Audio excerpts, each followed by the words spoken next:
streaming, you lazy bugger. I mean, I wouldn't be helping you much anyway. Don't force start it.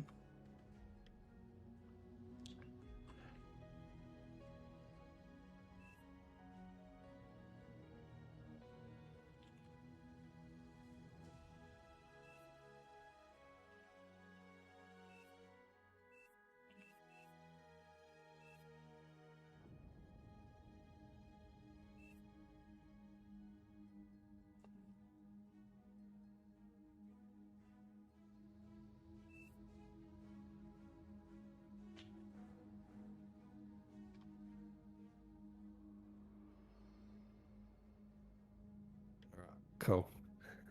People being dumb. We had a situation of 3 people in 2 lanes and then 1 lane of 1 person, 1 peasant. All right, cool. I'm going to kick it off. Good day, YouTube. How's it going? It looks like we're live over on there as well. Sorry about my voice. Doing the best I can. Battle started. G'day everyone, and to the Twitch comment, Random Guy Jr. Yes, this is King of the Hill. We're on Claymore. I think this is the one where the lava recedes at 10 minutes. I probably copied the wrong codes. Yep, I did. No, it's a 15-minute battle. So yeah, we'll have 2 recessions of lava. Unfortunately, we can't get this lava to go over these middle sections here. You can see in between praise, and I won't tell them what color that is, the one on my screen. I know, in between those 2 bases. I'd love to know. I'll say the green player. There's 4 different greens. Yeah, 5 but if you include 2. That does give me some information. Good information. Yeah, so the lava will recede. We can't cover that, but those mexes in the middle here, they are not allowed to be taken. You must stay in the outside donut. Peasants and kings have to stay on the hill that they start until the 10-minute no rush elapses.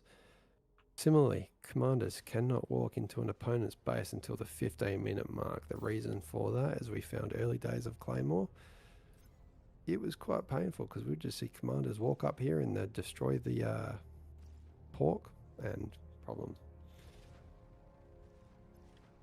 Yes, the 5 spokes. That's probably the good way to say it.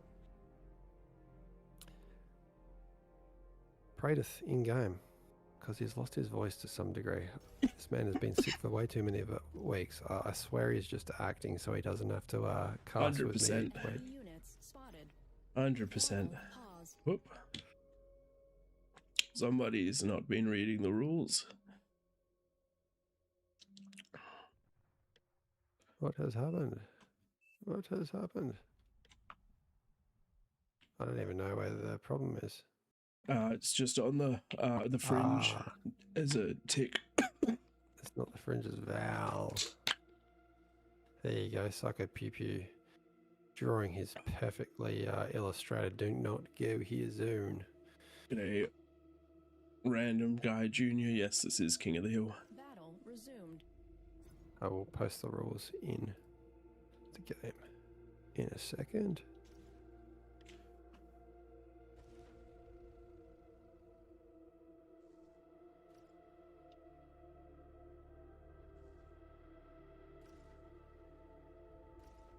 Alright, so there's the rules. The other rule, you must defeat your triangle. Pradeth against the green players must defeat both of them before moving on. I've given him a hint now. I've said both, meaning that he's not in an unfortunate lane which has 3 players, which he somehow quite often hits. I do. Similarly, those 2 peasants have to defeat Pradeth before they move outside their triangle. If they move out, if they defeat Pradeth and they move out, they can attack in any direction. But as soon as they attack another king, that king is allowed to then leave their base, also their triangle.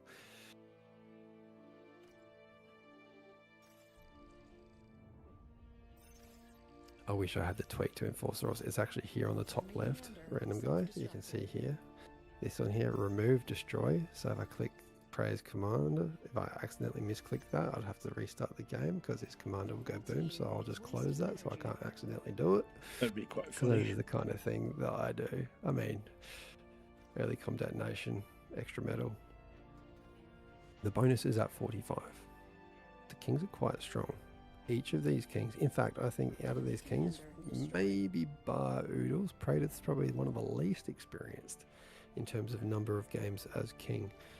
Potato, Fringe, Cicado have all been in King of the Hill a lot this year. Almost every week you see those guys on top of the hill.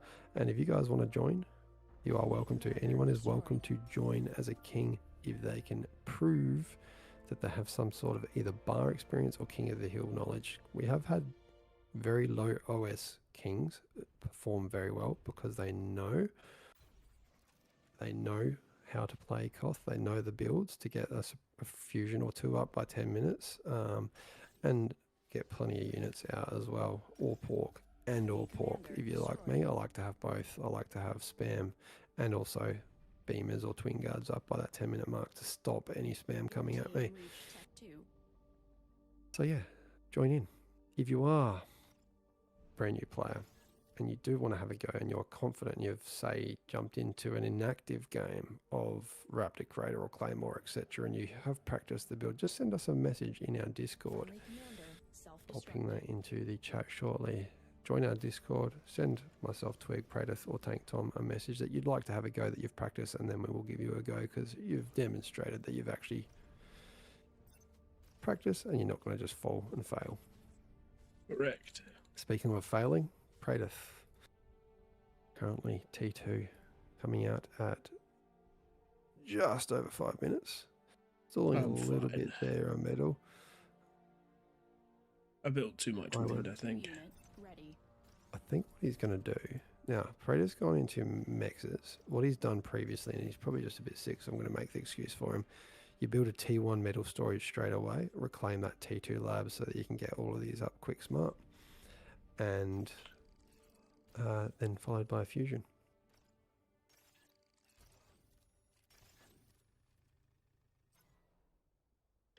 Of course, the metal storage is needed because you can see the top of the screen there. Current metal storage is 1800, and that T2 vehicle lab is worth 2600 metal. Correct. Looking around the bases, looks like yellow Oodles in about the same situation. Potato, a little bit further behind. Everyone's got their T2 up though, reclaiming those laps, building the T2 mexes. It's neck and neck for the Kings. Peasants though. This lane, so which lane this is, but this is kind of like what I like to see. You see the T2 come up. Oh, this is not what I like to see. You see the T2 come up, you build two, you go through, tap one, tap two, and then send the T2 constructor off to the other peasant. That peasant builds spam. The one that went T2, get that eco up. I prefer to just stay wind when I'm a peasant. Storages, conversion, and maybe a fusion if I don't go into the storages. Oh no, what's happened here? 1, 2, 3, 4. How are there two lanes? Because we've got an extra player, I think. 2 lanes with 3 peasants. Did we get 12? Ah. Usually it's 11. That's what happened. Okay, we got 12. We're cool. Ignore me. So the standard game size is 16 players. Usually it's 11 peasants, 5 kings in this one, but the lobby was opened up. I'm just a little slow tonight. I didn't notice Lloyd. It is me we're talking about. Have you not met me? Have you not known me? I'm on another planet like most of the time. This is what I like to see here. This is the lane what I like to see. This player here. Dominus has built T2. Sent it on, tapped, and then sent it up here. This player here, Morning Phoenix, just upgrading their mexes, and they're going to go into spam. So this lane here's got one with the longer range units, probably stronger units, one with spam units. And if they attack at the same time, that's usually a good way to wipe your king pretty quickly. This lane up here, both players doing their own thing. One going T2, not sharing. The other one just going into units. As long as they're microing well, there's nothing wrong with that. Plenty of units for Taxman. Ligerian and Vow very separately doing their own things. I think the Fringe is going to have it pretty easy this game.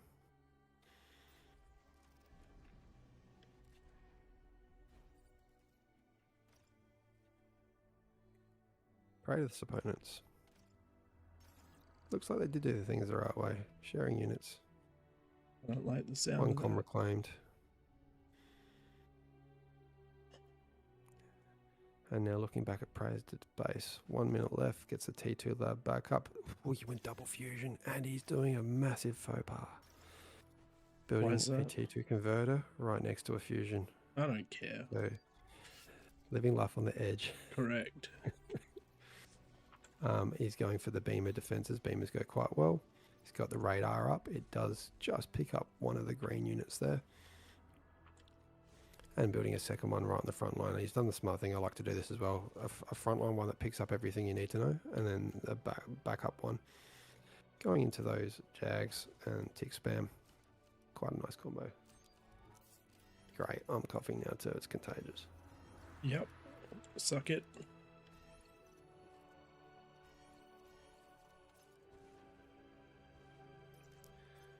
All right.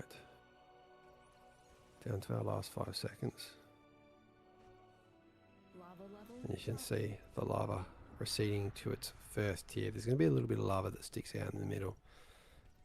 2 big armies rushing forward. Enemy units detected. Where are we looking first? I want to keep my eyes down here. But we'll just see up here. These guys here, yeah, they see it and they run away. All focus down here on Grumpiness. Grumpiness right now. Streaming on the front page of Twitch. You can see almost 1,000 people viewing his channel right now. Be sure to like and subscribe to his channel when you're around there. But most of you guys that are here already know him and probably already have. We appreciate you here tonight. I would have loved to have seen Fishhouse Mike and Grumpiness attack the same lanes.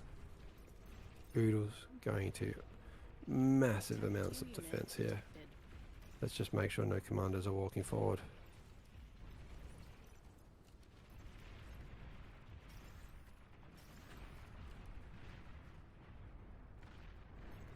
Oh, only just, but just is good enough.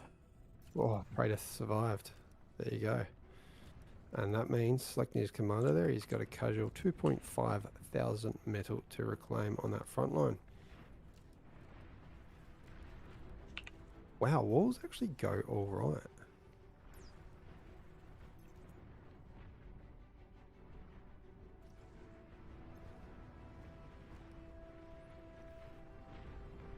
I'm going to have to use this tactic. They have gone phenomenally well. Just completely stumped the opponents in their tracks. Oh, here we go. Potato's base going down as expected. Oh no. We don't like that. That was the Daoshi Bag Dominus lane with Morning Phoenix. And there's the first fusion. Tiger going for the second one. Does it get reclaimed in time? Literally on the last shot takes out that second fusion. Potato is now in a world of hurt.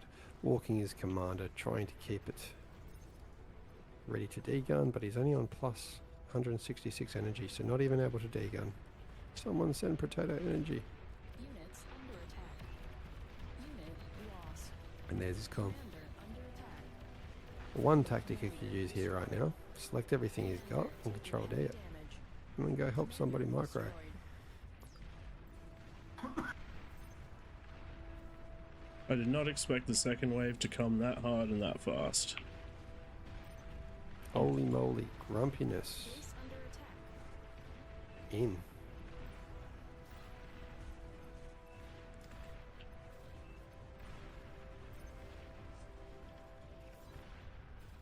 Raideth, cleaning it up again, nicely done.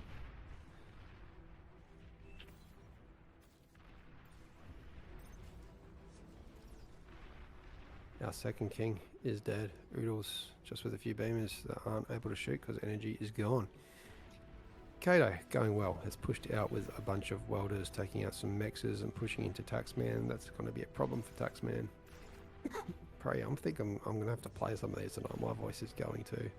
Yeah, we're sorry that we've had a pretty rough run. My problem is I just don't rest, so it takes a while for me to actually get better.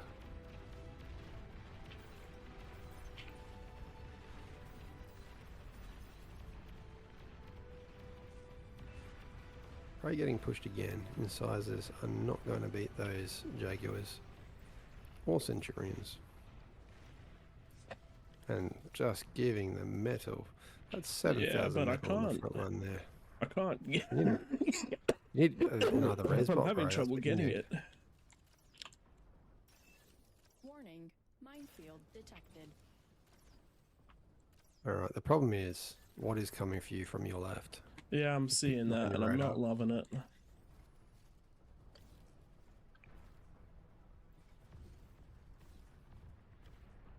So beamers, I'm thinking a persecutor would go nicely, and you've dropped that down as I've said it. It Yeah. must be related or something.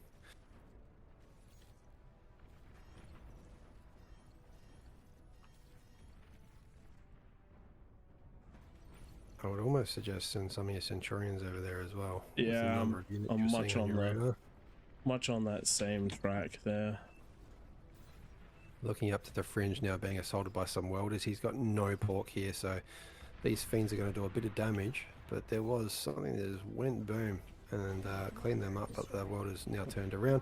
There is a fat boy. That's a problem. Fat boy's a big problem. Kato still going well though. Just about to clear out his lane, but his sharpshooters are now being targeted by an adjacent commander. I think this might be a You're doing problem for alright. me. On the right's the problem. You actually defended everything on the left, which was a huge army. Base under attack. Oh, let's just see what happens with these converters. Taking off 50% of the health from those fusions, but that's not the problem. The problem is the Yeah, fact that there there's we just go. a shitload of units attacking you. Too This many? is Too if many. lanes fall too quickly, it just becomes overwhelming for the The kings. guys across Delivery did really well. Just constant pressure. I could barely scale. I think you would have won your lane. I think I would have too. But they Looking at didn't your let me opponent. get into a position where I could have defended from two sides. No. Friendly player resigned.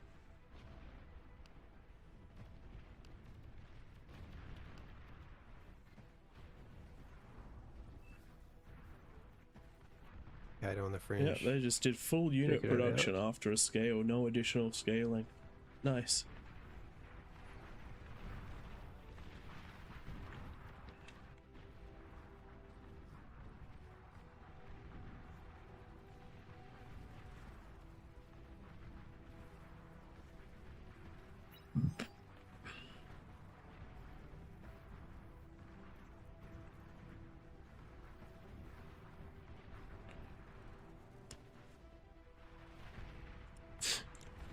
Kokado in a similar position to me, economy wise, which is quite good at this stage.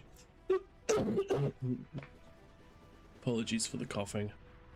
It's involuntary. Kato's actually doing really well. He's probably got no threat from that left with the amount of Yep. welders. And Grumpiness is now going to come up behind him with his recluse. It's going to be a big problem. You can see not much on the back. One rattlesnake being built. And then there was one.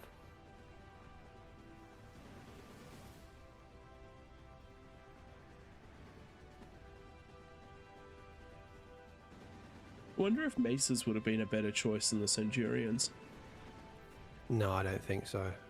I think because King of the Hill is really just like a run them into their death Yeah. game mode. So you're not having to micro those Centurions. They're going to put out more DPS than the Maces. Yeah, Plus that's the Maces fair. might do a bit of team damage. Yeah, that's fair. I was just thinking more because they mostly got through not because of the DPS, but because I didn't have enough chunk. Hmm.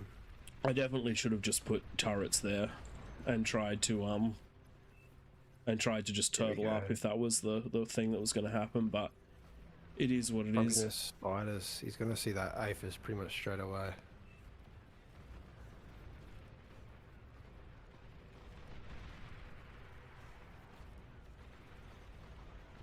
That's right, ladies and gentlemen. If you do want to support Grumpiness, do check out his stream over at Two Pumps. He's been featured on the front page today, so it'd be a great chance to interact and help him break into the mainstream. Which, you know, if you get featured on the main, is kind of what's happening, but it's a Commander self-destructed. it's a pretty big deal. The more viewers we can get him, the better. Let's have a look at those grass damage dealt. I don't even know what color I was. I'm just gonna guess that I was pink, maybe. No, you were orange. I You was did orange. well. Ah, okay, I did You were good. like- I did a lot of damage. I That's think you were nice. orange. It looks around about when I died. So Yeah, you definitely died before pink. yeah. All right. Well, in that case, I did pretty well. That's good. But you can see the peasants, good amounts of damage in there as well, and everyone broke off that line early, which is what you want to see in Claymore. All right, gents, we're gonna get that next one up and running.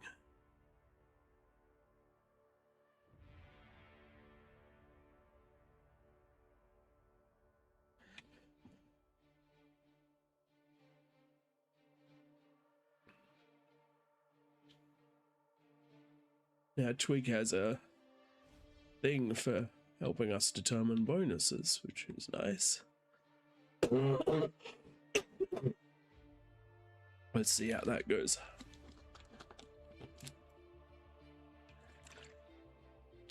Sorry that the sound's a bit quiet on YouTube. It's not that the microphone's a problem, it's that I am dying. In a metaphorical sense. And YouTube, because YouTube uses a higher bitrate than Twitch, the Twitch audio is a bit louder than the YouTube, so we can.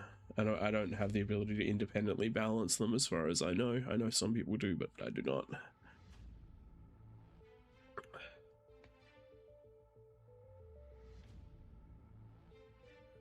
Right. Corona, I'm assuming that was the standard one. Ah, so it was the Lava Sea. We've got 40 in. Let's go up to Dry Sea.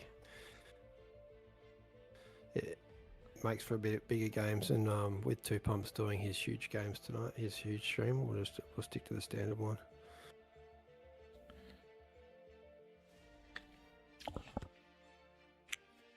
And it looks like the size of the number of people playing are growing.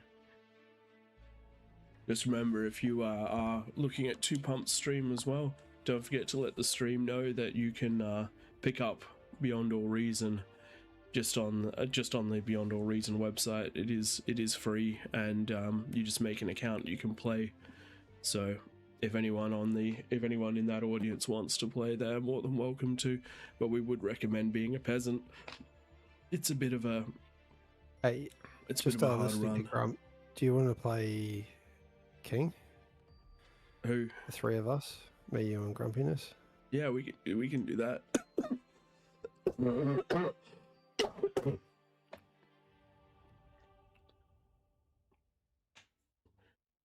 We can do that.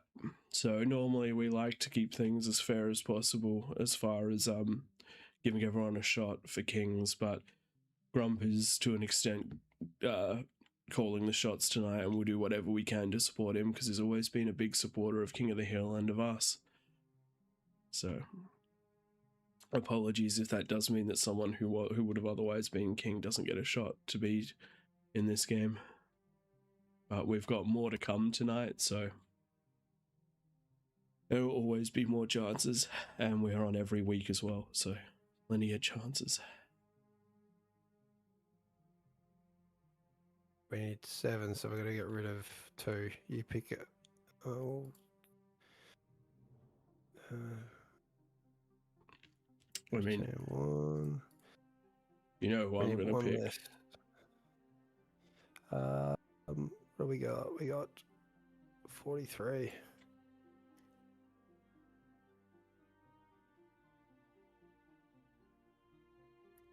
All right, Sky, sorry.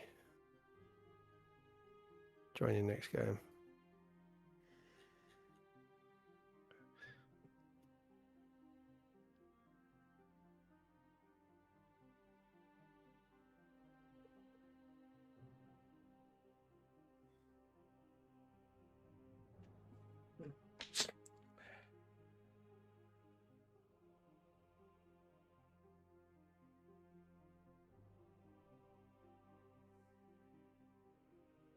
All right, let's start looking at kicking this one off. We have 50. As soon as we hit that, oh, it's sort of hovering. I think we're good to go. 46 with a 46 bonus is pretty good. I'll do a force start.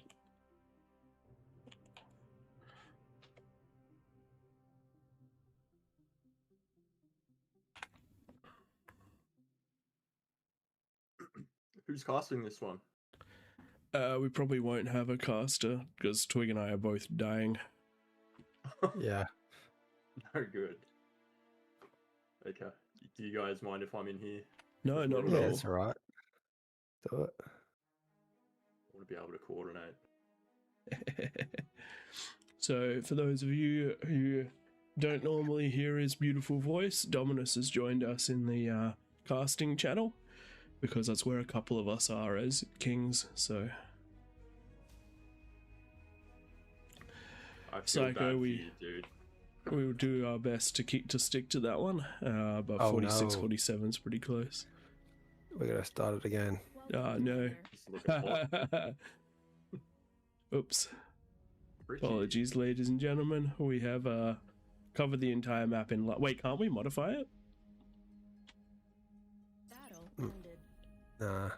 It's just, I know exactly why. It's because the Claymore needs to be reset. Yeah. Yeah. It always happens after Claymore. Yep. I'll do it. You definitely don't sound as bad, Twig. No, I just,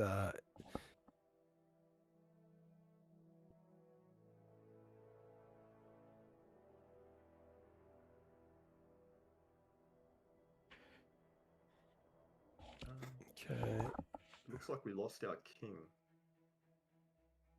Did we? Oh, we need two more. We lost 2 kings. Oh, no. Weird. Chronographer, if you want to just maybe re-put in the map code just as a double. I've reset it now.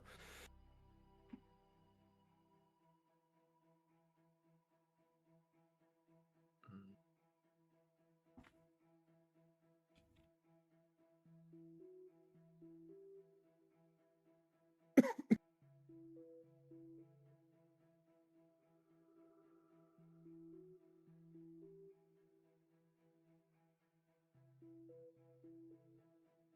What? King. Okay. Fringe and Potato it is. Yep. All the regulars. So in that last game, Fringe was saying his PC shut down on him or something. Ah, That probably explains why he didn't do anything with what he had there. Okay, I'm going to be the one that force starts it so we don't get a Yep. double up.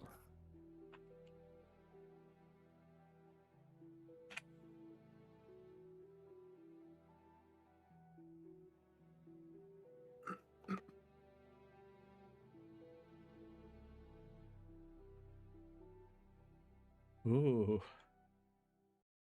Oh, I'm not allowed to use that command. Ooh. Alright, hopefully this worked. I'm worried that we didn't put the codes back in after we did the reset. It's always a bit trial and error after the Claymore. Actually, you know what probably stuffed it up was the yeah, it's stuffed. Damn it. Is it? What a Sorry, night to do ladies it and while gents. 1,000 people are watching. Oh my god. Okay. So what broke it this time? I don't know. I think because Chrono's put on the lava,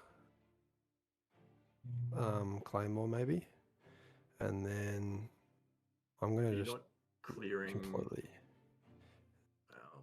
What is it? There you Do go. you use He's the- doing it. Do you remove the debugs, like you do the bset debug default, and then drop stuff over the top? That'll fix all of it generally. Usually, well, last week when it happened, I just simply yeah, I'm gonna force start again. Let's just see. Sometimes if you paste over the top, it will remember the previous stuff. If the command you Chrono, put let over me the know in top doesn't game. Is it good to change. go?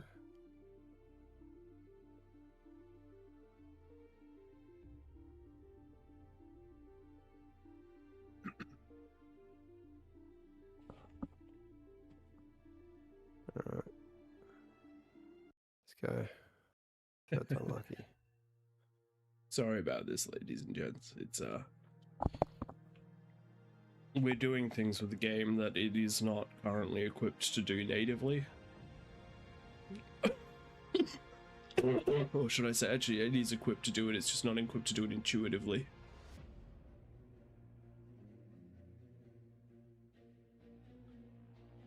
Better. So, Welcome, I see Commander. it's so red. There we go. There we go. Ladies and gentlemen. There we go. Please choose your starting location.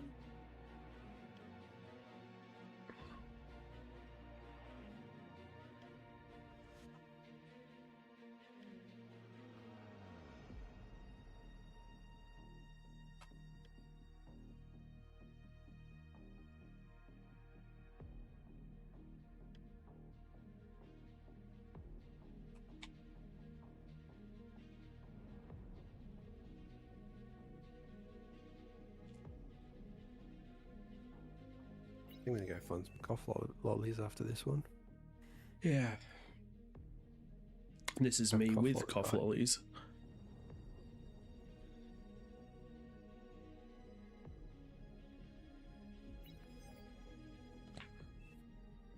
What are you going, Prey? Armada. I'm gonna go Cortex then. I do like my Armada. Everybody knows that I'm a big fan of the Demon Karganeth push.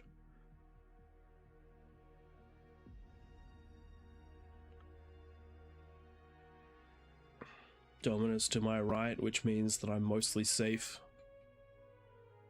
Because every time my defenses have been broken against approximately even forces has been against Dominus. That bastard. I'll get him one day. Yeah, the peasants currently don't have the coordination right now with who's in chat over there. That's great. Like who's going to be on the Geo? Couldn't figure it out. It was going to be Fringe, but now he's Oh, here this with is one of us. the. You know the different. This is great because you're always on the right hand side as a peasant and assaulting where the fringe is. So I just feel 10 times safer now that you're I know, right? Yeah. I Hopefully feel someone like does this it. might be the opportunity for Couldn't the beat me, first though. Couldn't throne beat me, win though. in 6 months for the Kings. Oh, we won last week because you weren't here. Well, So fully. me and Grumpiness had to focus really hard on killing Dominus straight away to have any chance. And it Was was that- only the second game that we won. No. The first game we lost.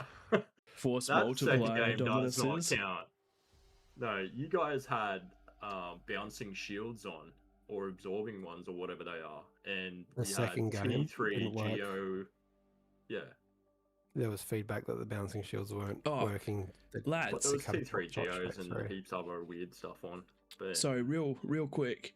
If anyone in chat on Twitch isn't following yet, chuck the official a follow. They're 2 follows away from 6,000. Ooh. See if we can't get them over the line. And if anyone if anyone is watching All Reason No Logic, hit follow on that because we're only 400 follows away from 1,000.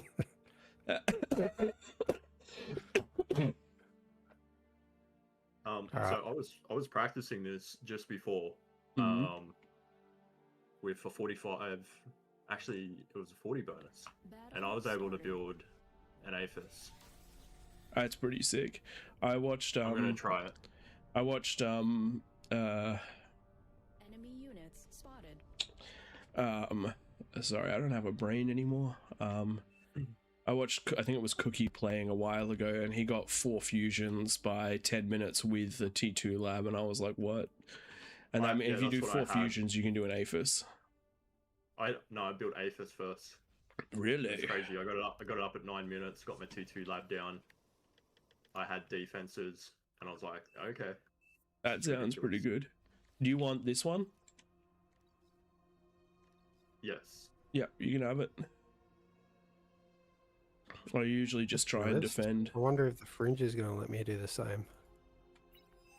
You should always play next to me. I always give my second mechs. Oh, my third mech, sorry.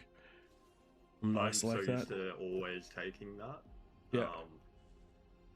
I figure the player on the wing can make better use of it because I have to put so much money into holding because I don't want to be the reason the team loses.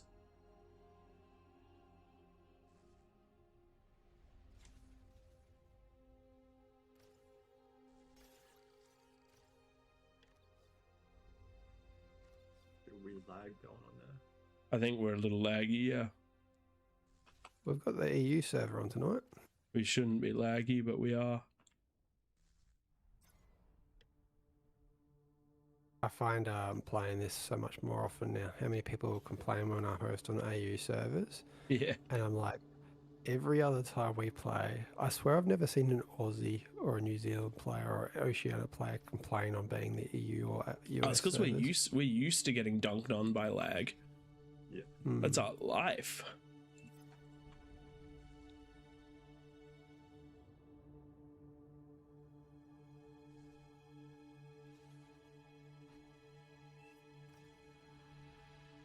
Oh wow, this lag is bad. The lag's It's pretty really bad. strange, isn't it? Because this is the same server we were on before too. Just bear that in mind.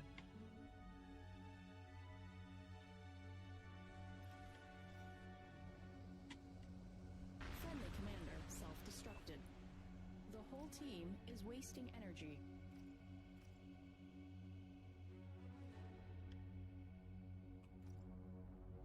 Friendly commander self-destructed.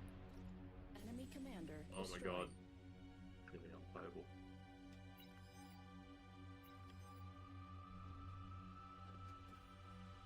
Oh, you know what? And the in-game chat's not working now. Interesting. We're running into some Funko Pops. Yeah. Okay. Very weird. Your team reached Tech 2. Stuff it. He's not taking it. I'm just going to take it. Unit received. I wonder if we do an LUA reload, that'll fix it. Give it a shot. You need pause to do that. Okay, something No. happened then. Something fixed? Seems a bit better. See if it keeps going. Enemy commander destroyed.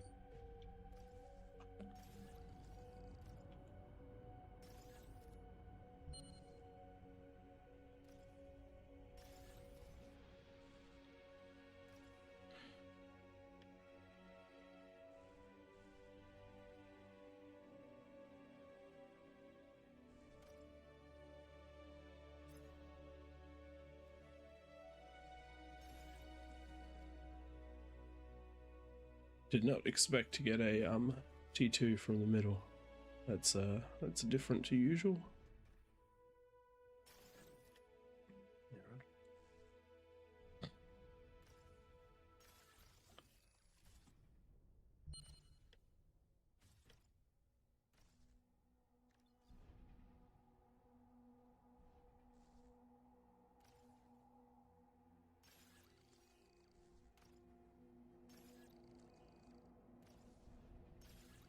Man, I'm going slow. Yes, you are. 'Cause you suck.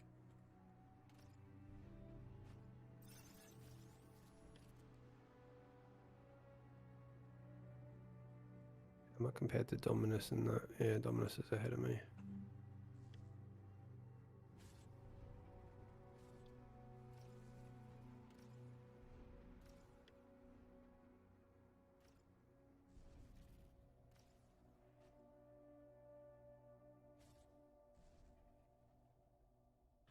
So I'm not doing a good job at eating my lab.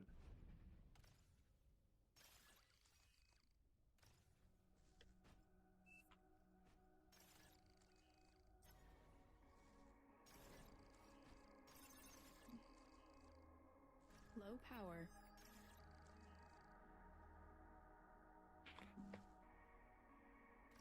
Oh, don't drop wind. Yeah, wind dropping right now is not ideal, but it's okay. He's got lots of wind. Oh god, it's still dropping. Best builds This I've is really seen not on this map are actually full, full solar.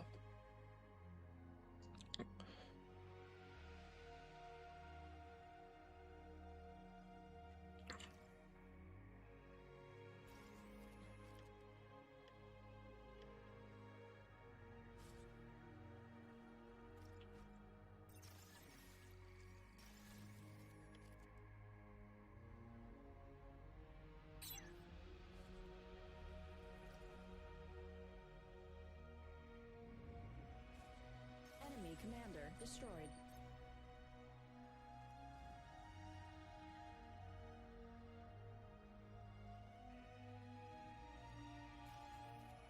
The whole team is wasting energy.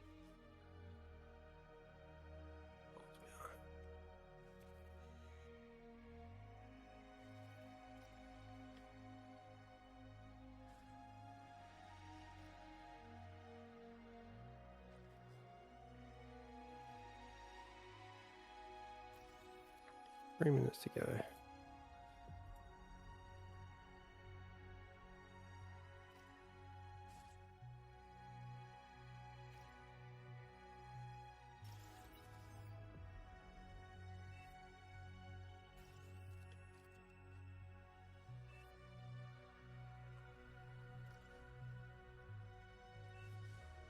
Enemy commander destroyed.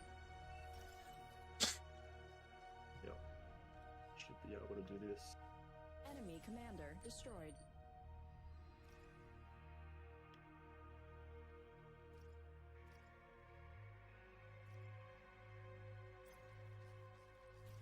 Okay, that lag stuff's back again.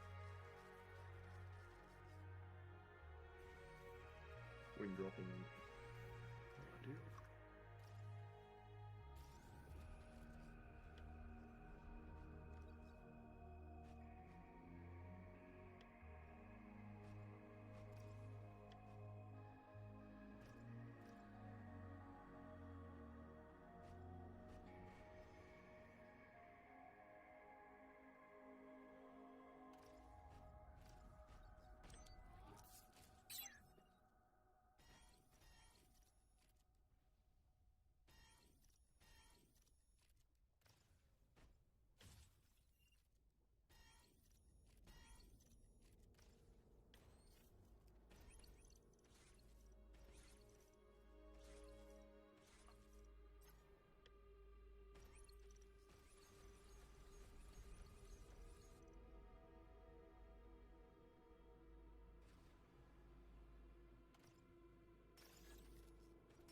On the safe one fusion start.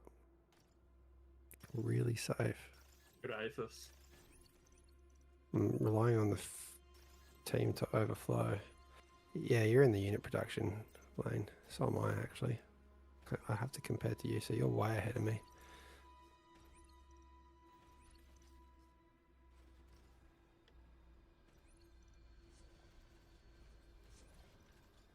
Killed it. Ah, you didn't do your pork until now. No, I've got the build car around to do it, and I'm just going to put out termites. And I've got the build power and an Aethys. Love it life.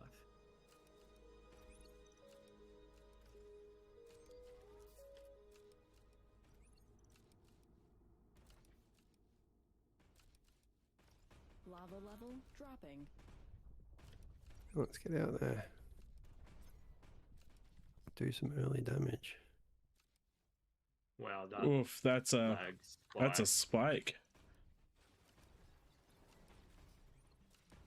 Alright, Fringe is getting rushed.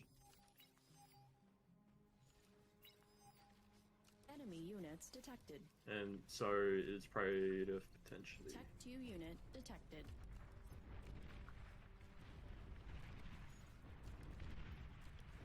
Enemy commander destroyed. That's a lot of units. We'll be right. We'll be right. I'm actually just going to build artillery. Units under I can't attack. go off the cliff yet because Unit it's too much. lost.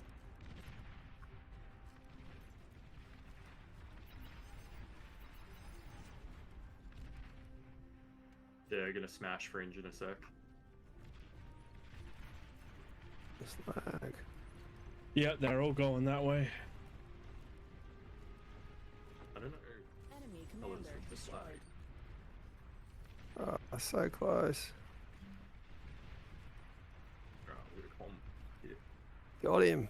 Got Howl on the north. Have you killed a Geo yet, Dominus? No, because there's been like 1,000 units over here. Low power. Okay. And there's That's a right. bomb on my front Grumpiness is door. getting big.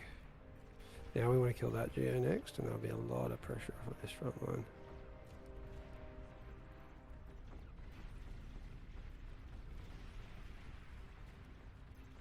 Oh, Hmm. they're on me.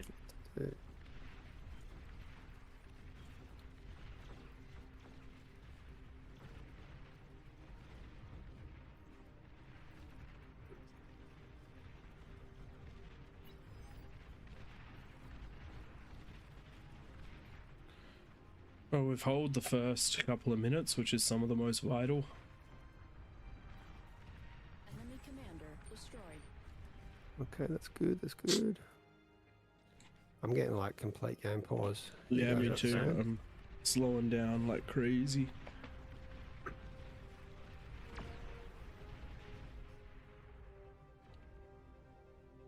I'm not sure what to do about that.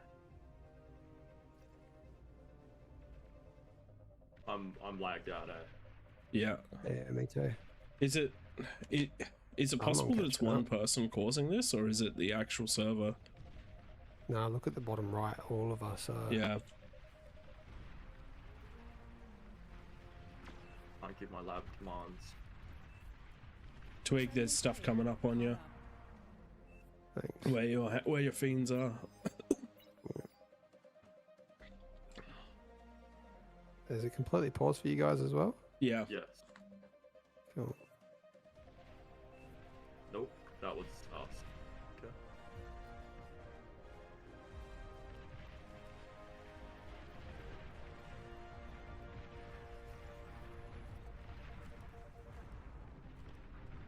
It's piece of bread.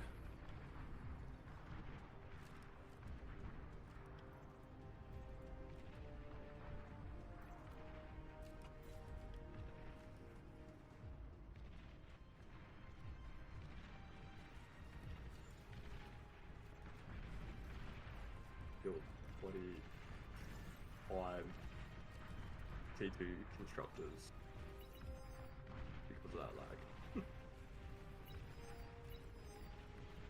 Yeah, you're in trouble. At least a little Oh bit. my god, he's going T3. He's going T3.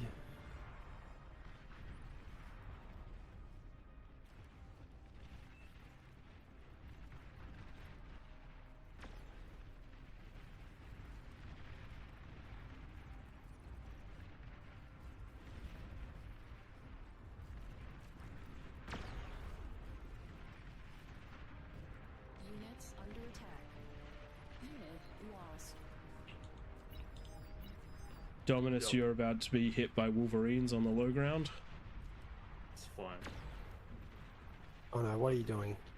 The Don't red leave, team guys. is Down there. wasting energy. Potato has just lost. Friendly commander destroyed. He just killed his own base. Oh god. Why would you walk a commander out on King of the Hill? Oh no. That's not ideal. Your team reached Tech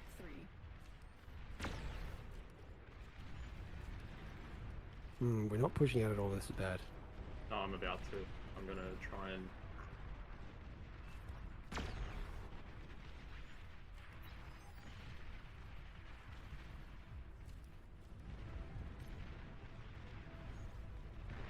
B1 division. I'm doing my part. I need your ticks to go along the edge on that side, Raider. Yep.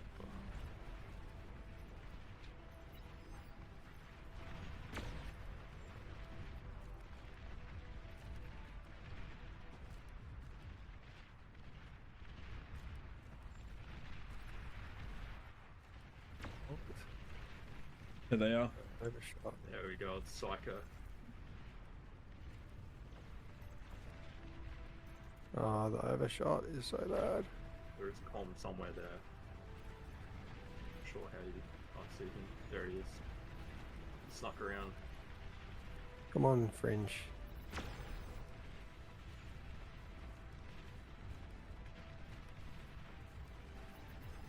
What are you doing? Like, bro. I hate that I can't type on the map. What is he Enemy doing? commander destroyed.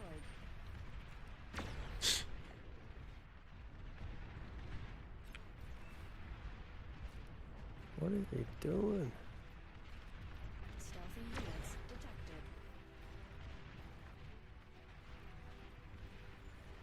Stealthy units somewhere. Tech 3 unit Yeah. spotted.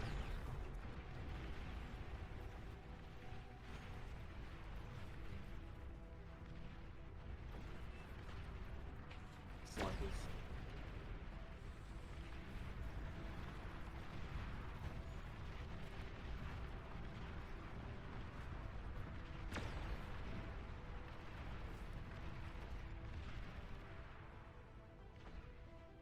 That lag's back again. Ooh, big spike, big spike. This is ridiculous. It's I'm not in not the game. ideal, is what I would say. On the plus side, the slow-mo bullets are kind of cool. Now, is this for everyone? It should be, yeah. Just the kings. If you look at the map, you can see everyone turning red every now and then.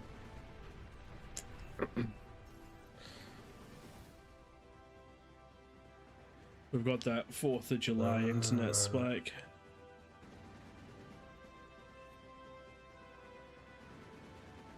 I have no idea what's going on.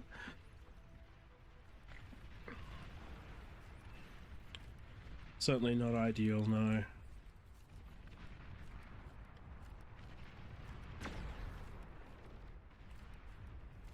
Tech 2 unit ready.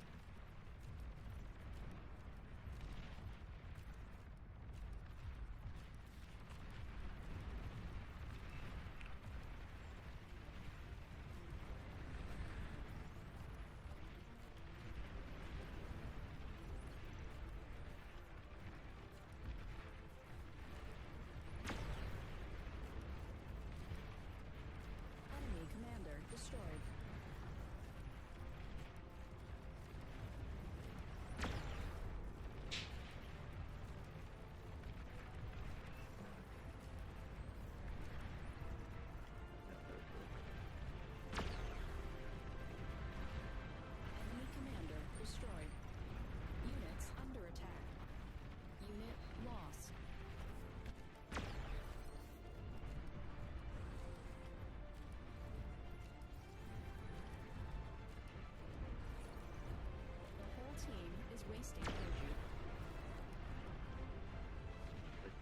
hitting me.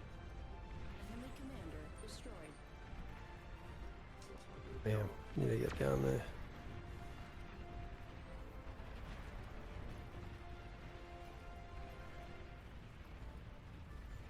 Yeah. I need to get this. Fringe, need to get this.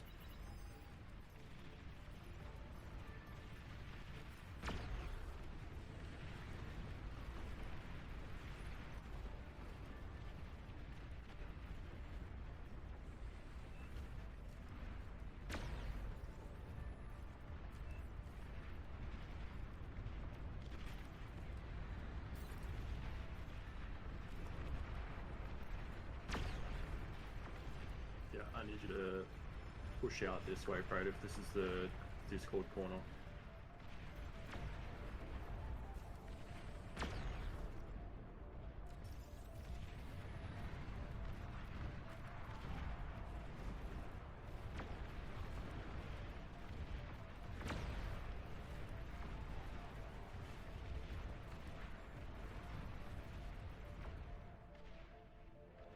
Oh, the Fringe, what are you doing? Like, I've pushed with you. It's lag.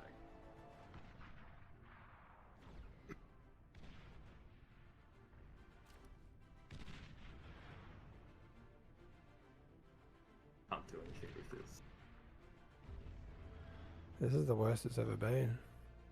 This server's ridiculous.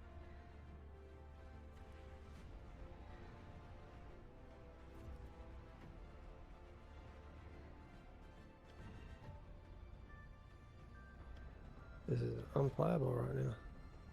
Yeah, it just keeps pausing, unpausing, pausing, unpausing for me. Do you guys see in-game messages? Because I don't know if Fringe can read mine. What do you want in Fringe? I can't type on that. I'm Please click off then. just What trying does to that tell him mean? to like send his razors this way rather than and take out these spiders. To the north? It looks like he's going that way. Hope so. But I have no idea what's going on in the game right now because it says catch up to 21 something minutes. Are you guys on catch up? Yeah.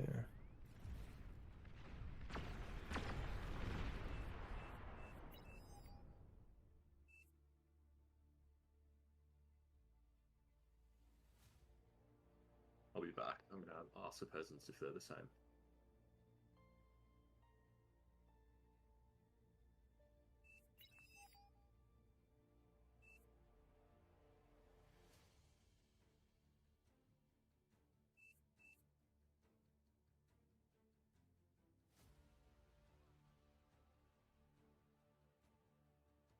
Peasants are the same. They're saying the server's broken.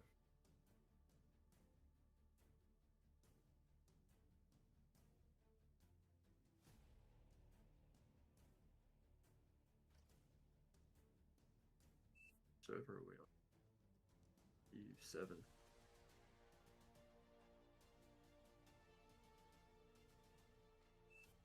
It's weird. I'm watching Two Pumps stream and his is going.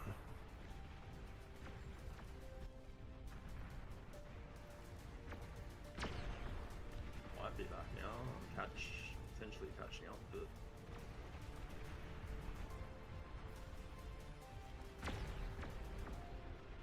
nope.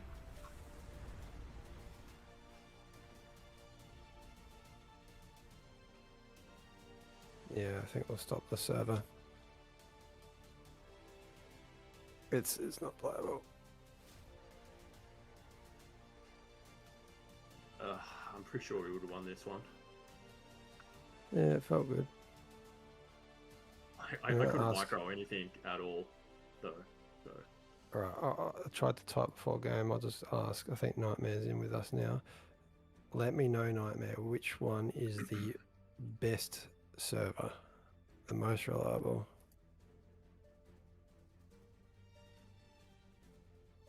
there's not really anything we can do about this. It's it's just No. completely shot. I just rehosted the server. I don't care. Needs to be rehosted.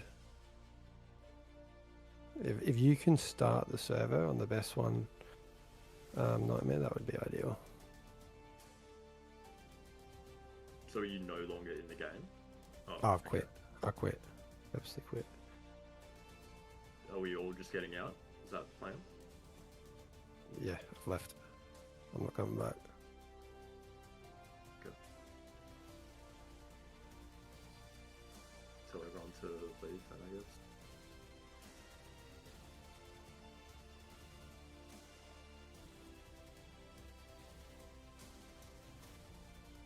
Completely frozen anyway. Chronographer, if you could just reset us up on the same throne, I'll go tell our not the lava, peasants. just the normal one.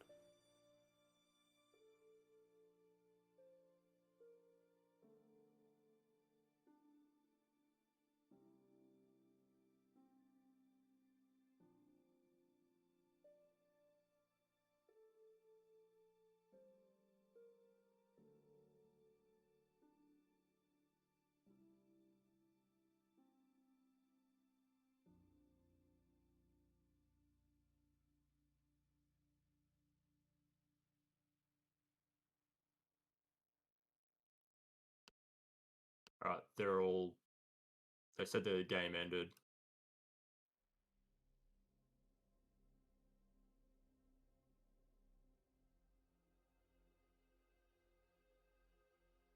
Well, that was a fun throne.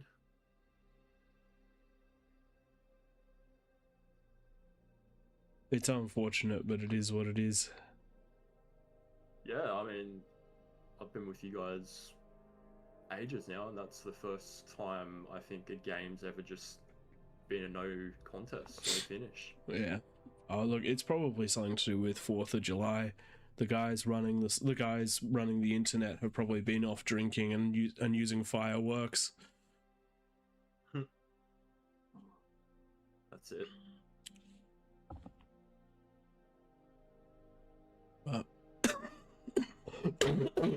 But I think we just chalk that one up to a king victory and move on. It was looking pretty good, even though you couldn't do anything in the game. Yeah, I mean, I was controlling my ramp pretty well. I had a bastion on the low ground that I was building. I'd just transitioned into Quad Aphis T3, which is my Razorback Vanguard push standard. Usually when that hits the ground, I clear my quarter. So I reckon we were in good chops. I had plenty of defense up there. I Yep. couldn't contest with the... There were two things that were bugging me, and it was all because of the lag. Was Psycho kept degunning my stuff going off the cliff because he had his comm down there, and it's like, I can't deal with that, with the pauses. And then the catapult back and forth. I mean, got my build power, but I normally would have been out before then. But that was just horrendous, that game. 5-inch tick says the kings are coping. Or a tab is saying the internet dying is clearly a peasant win because it's a revolution. I reckon that's a better point than coping.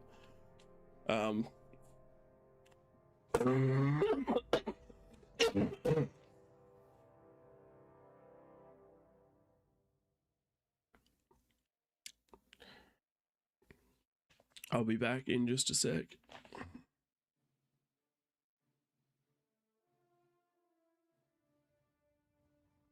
Hopefully it's different.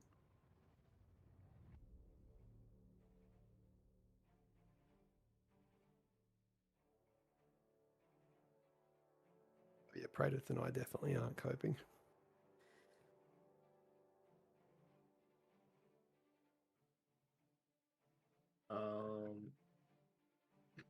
What bonus do you reckon? I reckon that was fine. We just 46? I reckon if we had an early raiser, that would have made a difference. But yeah, go like 50. 50.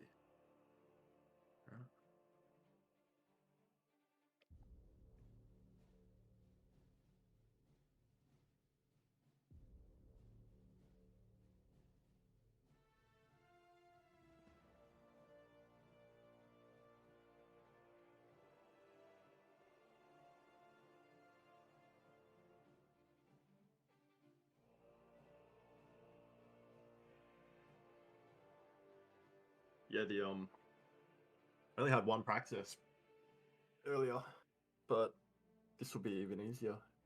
Just straight APHIS. Into T2 had the defenses and was pumping units.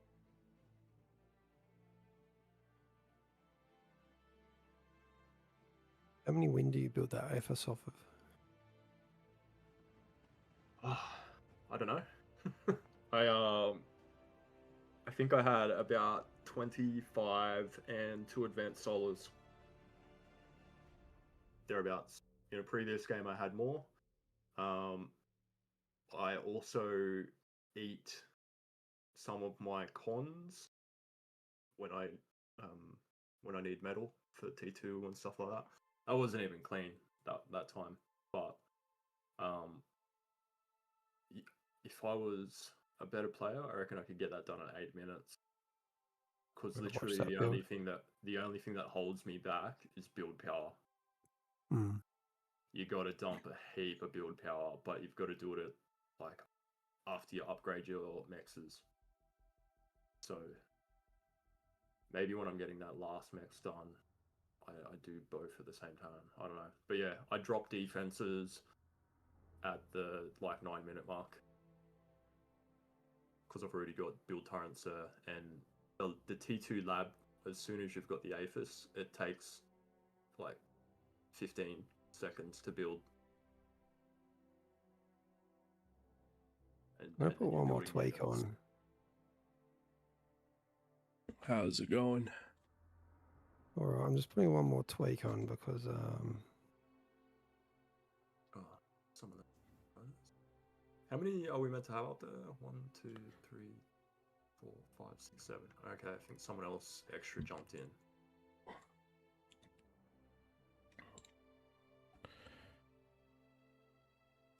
Pick.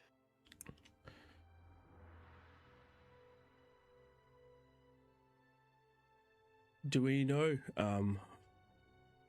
pharmacist? Never heard of them. Twig? no, I don't. I'm going to give the Just watch out, preference to Caesar. Caesar because he's Creed.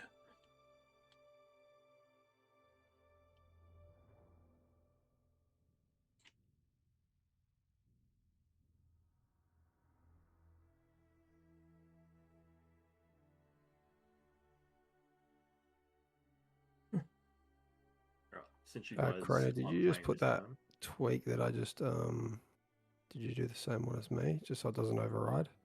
I just put one on that random guy junior added, which stops pork damaging structures.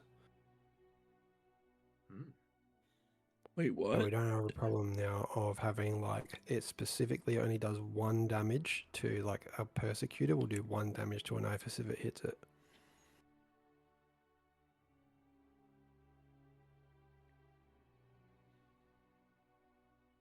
It's also got the 70 I think bonus. EMP and TAC won't affect structures as well. do we up the bonus?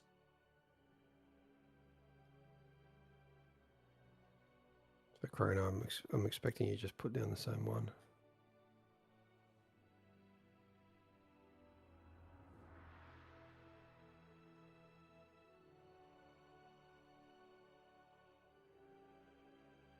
Anyway, since you guys aren't kings this time, I'll jump out of chat. But good luck. Oh, we're enjoying No, you too. oh yeah, you wanna coordinate. That's fair. I'm happy to do either. It doesn't bother me. I just didn't. How about when you get? impede. Feel free to jump between, but we're more than happy to have you here because I'm running out of steam real hard. All right. I might jump back and forth. All right. I'll just I'm go and have a forced quick starting. chat to Psycho. Cheers. I'll be back.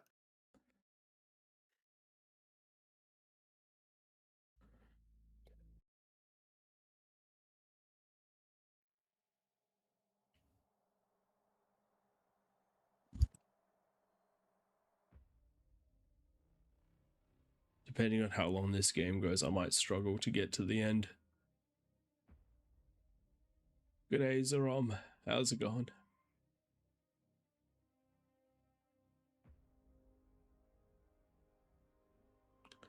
Heard you've been busy with the subs, so we appreciate that a lot. Welcome, I Commander. haven't been here, but I appreciate it all the same. Hopefully by Wednesday I won't be quite so crook.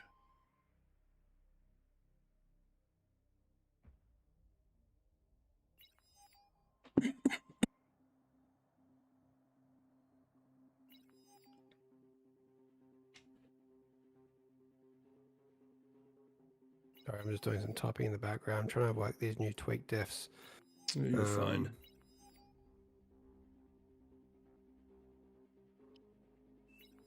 I don't know if they're both working now because I turned off the tweaks for the T2 cons and all that. We'll see. And do apologise, guys. This is obviously us in quite poor form tonight. Yeah, we are. We'll be back with a vengeance at some point. We're doing our best, but right now my best is about 4 hours out of bed in a day.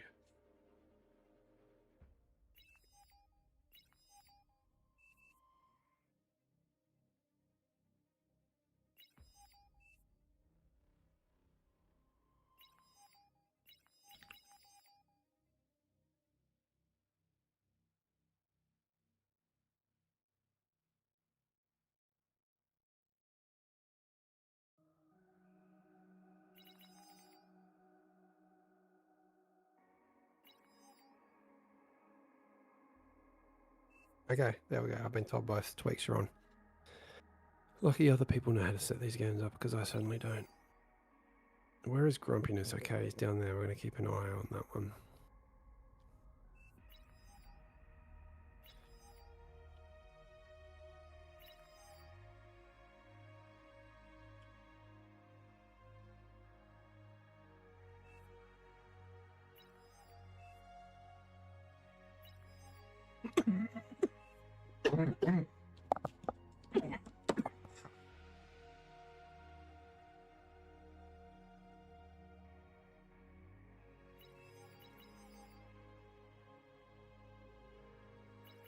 So Cyber knows this is King of the Hill.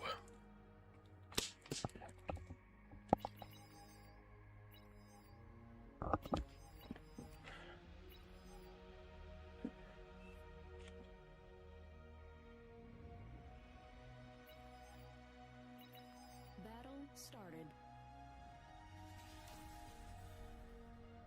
Good evening, Welcome. ladies and gentlemen. Welcome to the Sickness stream. I'm Praedyth. Joining me is Twig, and we'll do our Slightly best less. for you tonight. And we're bringing you some King of the Hill, bigger game this time round. We've got 70 peasants or so around the outside, and then we've got 5 kings in the middle with a plus 58 bonus. Hopefully they will do well. We've just been reset on after a lag game, which is very unfortunate because inside it myself, Twig, and 2 pumps, Grumpiness, were kings, and we were definitely going to win that one. There was no chance we weren't. Okay. We had it in the bag. We'd basically already won before the peasants turned on a lag switch to force the game. The problem is these dry seas that you see around the outside of the map, which we didn't get to experience in the last game. I think we got 20 minutes in. No one fell. I killed 1 peasant myself, 1 geo. I think a couple others also killed a couple geos. But we didn't get to see the sea players, these guys that start out here with no mexes, and they're slowly, hopefully, eco their way up to T2 and then T3 and come online at about that 25-minute mark. Yeah. So, yes, we totally would have won. Totally. For those of you new to King of the Hill, there's a 10-minute no rush. At that time, the lava will disappear. And there's still some pretty good natural barriers because it functions as a bit of a donut, so you're going to be fighting uphill whether you're a king or a peasant. We've got bonuses on for the kings of plus 58 this time round. There's no air, and we do have a couple of slight tweaks, like the early rocket units have been turned off, so the kings stand a chance. Your best strategy as the kings is for the players in each of the entrances to make sure that they have solid defenses there. At 10 minutes, you want the players on the wings to have defenses around their wings, but to push out, because controlling no man's land is important. Player in the middle wants to scale, and if they choose to, then maybe push out early, but then get back into scaling. Best thing that can happen is that you target a couple of these geos around the map. There's a few of them dotted around, and if you blow up a T2 geo early, it does a lot of damage, and it sets the peasants back a lot. As Twig mentioned, out in the dry sea, quite a few players starting with nothing. These guys will work together to come online around about that 20-minute mark, which is also about when the kings really come online too. And it turns into a pretty good battle. One thing to bear in mind, kings have the hardest time because if any one area falls for the kings, they lose an entire 7th of their power. It also becomes a really easy way to come in to the base and destroy the rest of the kings. Usually if one king falls and that push isn't immediately stepped on and the area around controlled, it usually means the kings will lose. So even if the peasants look like they're in a bad position, they can always come back with one good push, one smart unit decision. The kings, on the other hand, have to get out there and clear. The one advantage the kings have is that each peasant individually is weak, and each peasant individually usually doesn't cover the left or the right, so when you do take on someone, you can usually start pushing around and taking on quite a few people. Economy-wise, I want to just focus down on the grumpiness lane here. We've just seen one after the other, 3 commanders self-detonate down here, and a 4th one walking out there now. So these guys are perfectly coordinating, getting as much metal through to grumpiness as possible. 4th That's one's about to go terrifying. pop. And yeah, they've already upgraded half of their mixes, and I think that advanced geo is about to go down too. That's 4,000. That's 5,000 metal. 1,250 a pop for a commander. That's four ripstones you can see right there, and the advanced geo goes down. They're going to have that up just after the 5-minute mark. T2 economy. That is by far the biggest economy in the game, and we're including kings in that bit of information too. It's going to be nasty.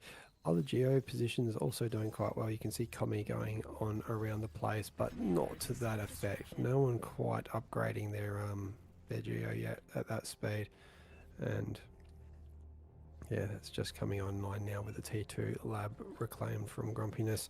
2,500 metal in the bank, so that's going to probably go straight into an APHIS. I would almost expect. If it's grumpiness, it'll probably be 2 fusions or so, then an APHIS. 2 to 4 fusions and an APHIS.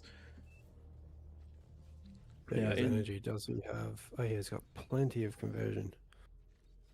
In the middle of the map, you see the players. You see the kings going for their first fusions at the moment. Quite a lot of them getting those down right now.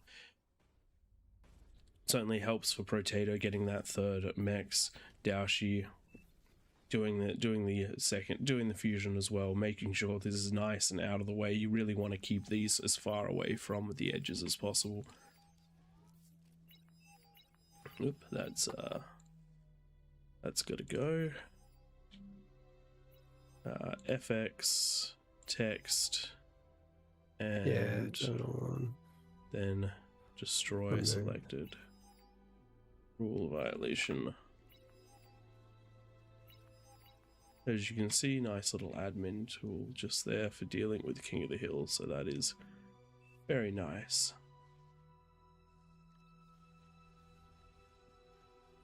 Now, looking at the play on this right-hand side on the Kings, Dominus talked about this last game going straight into that APHIS, says he can get it up by 9 minutes. We'll see how he goes with that, but I'll be very impressed because an APHIS is going to power that economy in a really big way.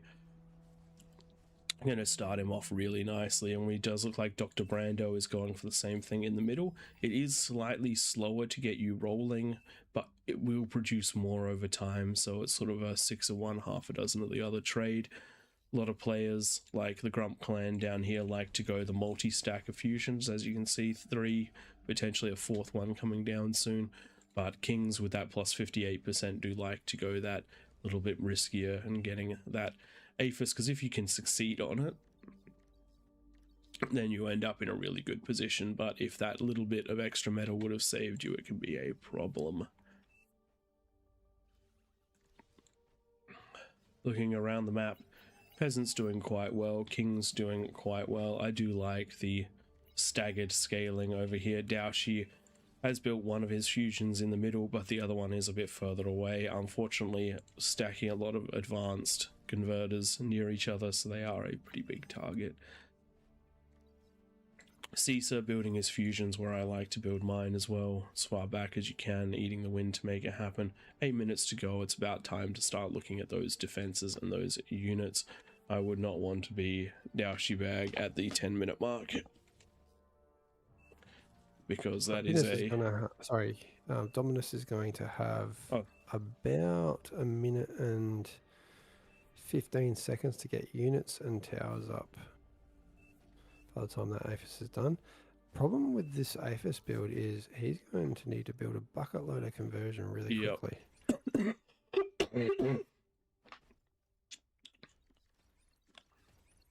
But it does look like it has come down with plenty of time to spare. So as long as everyone focuses on units and defenses, that's a good thing to happen.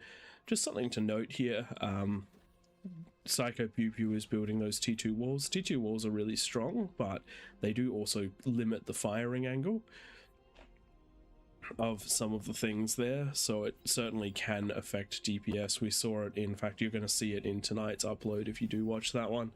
Beamers got blocked by T2 walls, and so the units were all able to get in basically undamaged, and the Beamers destroyed them all after the wall, but they got the damage done that they needed to. Double feature being uploaded tonight. Hopefully you guys enjoy that one. It is a successful and an unsuccessful an early push. I won't tell you whether it's Kings or Peasants. One of each.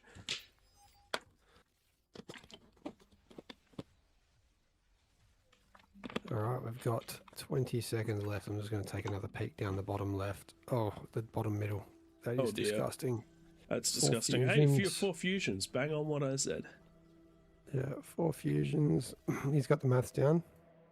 Straight into T3 units. And that's disgusting. Triple pinpointer at 10 minutes. That is just gross. Alright, lava is down. Where are we going to see those pushes? Looks like we're going to have the bottom side and the top left getting pushed at the 10-minute mark, though it does look like both are going to be in a good position to hold this. Especially since those T1 units are running into a T2 pack. Really nicely done there out of Daoshi. Protecting straight away with his flank. Going straight for that Geo. Are these guys prepared for it? They've got some thugs, some pawns. Commanders are going to be what's needed to stop this. There are 2 commanders. Master Creo needs to put theirs on invis. He does so, but lacking energy. Gonna get in there, I think. Vacation. Good D guns. Triple D gun, no com dead. Those spiders are not going to make it. Nicely defended out of the Peasants. Unfortunately, a good tactic, but not one which has worked out just yet. In the middle of the map, it does look like Daoshi's Fiends have been overrun without getting out and doing much damage. Top of the map, we do have a couple of sumos trying to see what they can get done. Hold those ramps if they can. I just want to see the reaction of Psycho Pew Pew when this first Vanguard that's slowly walking to the middle of the map lays that first shot down. Oh wow, Jelly's got Shivas out as well. Just blind firing, I think. Going to hit that player view on the left hand side. Yeah, they've scouted where units are. Don't know what they are though. And it is he can't get quite close enough. He's got the S command, the attack ground command down. There we go. First rocket goes up, ready to... Is a single rocket enough to take out the build power? 2 rockets doesn't matter. A single rocket is. Yeah. Fiends, unfortunately, not the right answer to Shivas. The AoE of those Shiva shots takes the Fiends out really nicely. So, King's in a bit of trouble early on because they don't have much to push out, and what's pushing into them is quite strong at this point. Also looks like Daoshi's defenses are coming up, but they've come up on the wrong side for that small spider push. We'll see whether it makes it through. Do have a Razorback here pushing out. Now this is one of the things which is interesting. The Fiends can sometimes be absolutely devastating, but I've noticed that just over the course of King of the Hill, the Fiend push has become less and less effective over time, because they are very easy to kill. They do a lot of damage, they're quite fast, but they are very easy to kill. Fiends do the damage the first time round. Oh no. Termites. And that's most of the build power gone as well. Daoshi, unfortunately, built all of his defenses starting from one side only, and so the units came in on the side they were not at. That's a rough position to be in. The Kings gonna be struggling because they don't have what they need to push out, and they are getting shelled from that high ground position. They've spent a lot of metal and not managed to get enough done with it, so the peasants in a really good spot right now. Some potential though over here on the top left hand side. Mammoths might be able to find those holes and make their way in. Mammoths do get a lot of are very good at this stage in the game, very tanky. They can fight Razorbacks, and they've got decent range, so they can fight into defenses as well as long as they have vision. Again, Fiends and Pawns coming down to try and deal with these vanguards, but with the units around, they are struggling, and that one demon is just taking too much damage. Oh, nicely microed. T3 saved. And we can go back up to those mammoths that are still working their way out on a fight command. So when you're on a fight command, you will not walk when you've engaged something. When you're in shooting range of something, your stuff will stay there. You can see now the walk command. Yeah, they're on the walk command. I actually think they need to be on a fight command here because they're taking a lot of damage from defenses, and we really need them not to. But they are still doing they are destroying more than they've cost. Each one of those has definitely made its mark, and it is enough that it's keeping that area somewhat contained, which is allowing Daoshi to get back into the game, get that build power back up. And this is the importance of split build power. You can see that even just the handful that he had left has allowed him to get quite a lot more. Shields on the front line to protect against those vanguards shots. 3 vanguards shouldn't be able to punch a shield, provided that it has continuous power. But once you get to it, I believe it is actually 4 vanguards that can start to punch a shield. Yes, you're correct. Random Guy Jr., that artillery unit that we deleted would not have done much, just a waste of metal.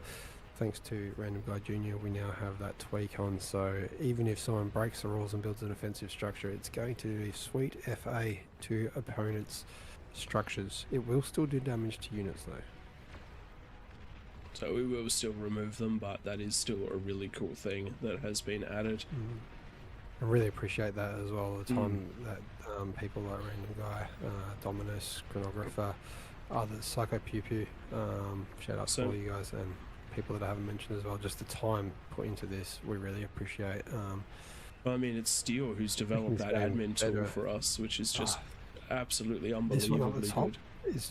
This has just made it so easy to pick up on those rule breaks, and then you can see people just keep improving this, and you come back in a year from now, hopefully we're still going. I'm sure we will be. Oh man, I'm just hoping that in the official release there's a game mode called AllReasonNoLogic's King of the Hill. Nice. Wouldn't that be specky? So over on the right, Donnie and Sissa. Oh wow, I didn't even see that happening. They got big, they got out. This is good. This is really good, so because they have an extra 13 bonus than we had last game, and that's possibly made the difference for breaking through. To stay competitive, the Kings really do need to be out on the map at the 15-minute mark. It is unfortunate for the peasants who do end up falling, but the Kings have to get damage done at some point in the game. Otherwise, they really don't stand a chance. I mean, you know, that kind of makes sense, but I think you understand what I mean. Comms becoming visible. It does look like they might just survive. Oh, yes, double explosion. That one Vanguard shot just AoEing them down. I only managed to degun, I think, I think it was 2 Marauders, and they're at 970 metal each, so... Yeah, it's cheap. Technically not worth the trade. It's super cheap. But I mean, what else are you going to do? Are you going to... So is Marauder Vanguard the new next big thing? Because currently it's Razorback Vanguard. Oh no, JP. Are you there, JP? JP? No, wake up, JP. I mean, look, he made the right call. He didn't die. So this is an interesting split. The BAM is going up and is dying to turrets, and the T3 is going down somewhat unprotected. This one Razorback has the potential to do so much damage out here, because it does take a long time for the dry sea to just transition into units, and they usually do build their wind and things in a manner that is conducive to chain reacting. So this is a very, very healthy Vanguard right now. It is just that chain reaction is just going all the way down the map. Goes down to a demon that's been pushed out. Building up in numbers though, that eco is now at 3 AFS almost. Certainly one of the biggest incomes, if not the biggest on the map. Oh god, yeah, that's looking at the bottom of the map, they have the most secure position. They're sieging the Kings constantly. They're degunning up the side of the hill, and they are firing in. This is where I think going into the dry sea is potentially a mistake here. The pressure needed to go onto the middle section of the ramp, so they could then potentially clear out the dry sea after the fact. But things are being cleared in big ways. Damn, this one Vanguard is... It only says it has 151 kills, but that's because it doesn't count chain reactions. This one Vanguard is an MVP Vanguard. It is going to go down probably to these Banishers and the D-gun. Are you talking about the Razorback? Sorry, Razorback. Somebody's sick. It was really unfortunate that Banisher actually ended up shooting at the spam. Oh, that's so the fantastic. First shot going down. The spam took that shot rate. Sometimes it's better to put things on hold fire. And that commander. I reckon the Kings might actually lose here on this bottom ramp. We've got spam that's all the way up the ramp. The shields have failed. If I know how well they're doing. The pink players on the right, well, they're pink for me. I think they're a different colour for you, Caesar and Zonny. But I'd love to see them swing around and come like this and cut off the damage that's being done. They have to, but Jalio's about to change the game for the peasants in a really big way. While all the focus is on the ramp, he's found himself a spot to make his way up onto the high ground. Unfortunately, those Karganeths not coming up all at the same time, so a lot of damage is being destroyed. We do have that massive pack of defensive persecutors, combining that with all of the twin guards. What Jalio could do, you can see he's individually right-clicking on units to kill them, and that stops the Karganeths in their tracks. Oh my god! What you want to do is press S. Oh, look at that! Defensive catalysts. Yeah. What a good go of it. Daoshi has somehow lived the mass Karganeth, but more are coming, and they've broken the ramp too. If this happened on the other side, oh no! At the same time, this is just a huge. I think there's no stopping this. That is 17 termites and 20 recluse. I mean, there's also a wall of twin guards, but yeah, I don't think those recluse are getting stopped. These chain react. You got to put a space in between the twin guards. The damage each one does takes off about 20% of the next one, I reckon, if not more. Those missiles have hit. Yeah, that's all of that economy. That's an entire wing broken and a defensive position broken. Dominus just got huge. He's just gone full throttle with Psycho Pew Pew, and they're actually pushing back out with a Demon, Catapult, and Spam, with a couple mammoths in there as well, combination. So Dr. Grumpiness Brando right really now. needs units coming down the back of the ramp, but he's focusing on a Juggernaut, and that's just not what you need in this situation. Unfortunately for Kings, Dio Brando is not so familiar with the King of the Hill metas and has gone something that is barely going to help that top of the map. Oh, this is just disgusting what's happened down south. Dash Forever, the only commander protecting Grumpiness's base, is just like taking his commander to the back of the map. He's like, I'm getting out of here. This is a lost lane. But that's not where this game's going to be won or lost. It's up there on the hill. It's up there, and I don't. It's not going to be easy to stop this, because you need to allow that wing to re-establish. There's plenty of metal there, but no build power. Players need to start funneling in things like butlers and T1 builders to get this area back up and running. It needs to be defended, and you need units that are really good at defending areas like this, which is the demons, which is your catapults, things like that can do the long distance damage and keep people fended off. Right now, it does also look like the attack to the right hand side has petered out quite a lot. Done a lot of damage, but that's only a small portion of the economy, and you can see that the Kings are currently sitting at approximately 1,800 metal income, the peasants at about 4,000. So the Kings really need to consolidate forces and get some pushes going, because there has to be some big changes if they want to survive.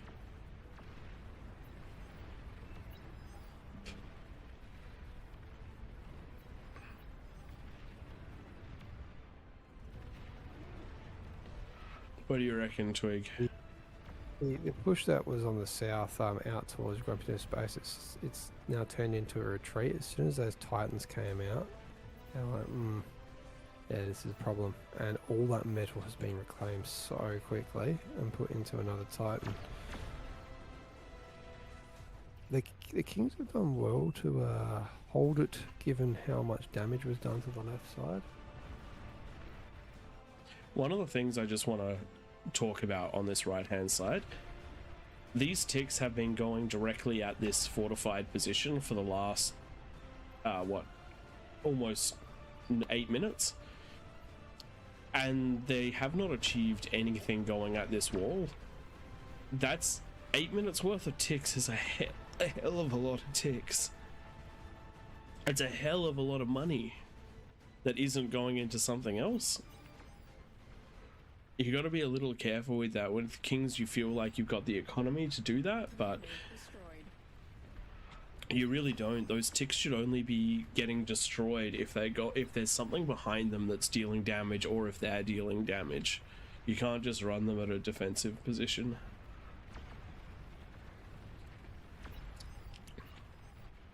Does look like the Kings have managed to stabilize, but the economy is not equalizing at all. It's 132% in favor of the peasants right now, and that number's not getting any better.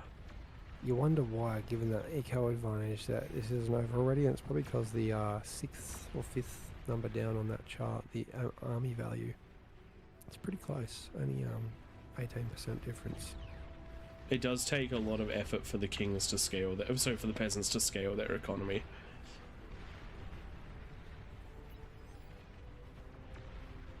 Two Titans now on the front with those Shivas up there as well. That one laser beam that takes, what is it, about 15 seconds, 10 seconds to reload, that does so much damage, and when targeted at the right thing, if Psycho Pew Pew's commander is sighted, the 2 shots to take out a con with that. North's a little bit frightened by the Juggernaut that's just been sitting there. Even though the demons have been the right call for defense, one thing to bear in mind with those demons is that they're not a unit that increases army capacity, that increases army value. Because they're at the front, they die very quickly, so they're not recycling into a expanding army, which means which means that losing them over and over again means your army value isn't going to increase. Whereas these titans here, these keep going in and going out, and they keep not dying and building up in numbers. Eventually, that army value will overwhelm if you allow efficient trades like that.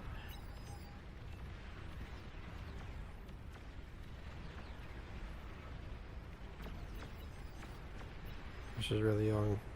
Psycho Pew Pew trying to get that commander out there now. Have they spotted that moving dot? It's pretty well defended at the moment, but it does look like it has one and no, just the one. Off. This is going to be hard push to push back. As well. This is where it's going in. Termite's just getting into the build power of Dashi Bag's rebuilt base. Always put a space in between your build power so it doesn't take that long to get up again. Yep, you got to make sure you space that out. And while that's happening, we've got a big push bottom side, large number of Shivas backing up the Titans. We do have a couple of Starlights for that ability to shoot through the shields. Titans now inside those shields. I do believe they're looking for that Aphis. They've found the Aphis. The Aphis chain reacts with the build power for Dominus. Dominus is now in big trouble, as is just about everyone. Interesting choice out of our Dio going into Cataphracts, the worst T3 in the game. And unfortunately, that Titan is going to get the build power. The build power is clustered up. It is attached to the conversion blows, and that is the, as far as I'm concerned, that's the end of the Kings. With 4 players down and the metal income sub 1,000, there's no coming back from this.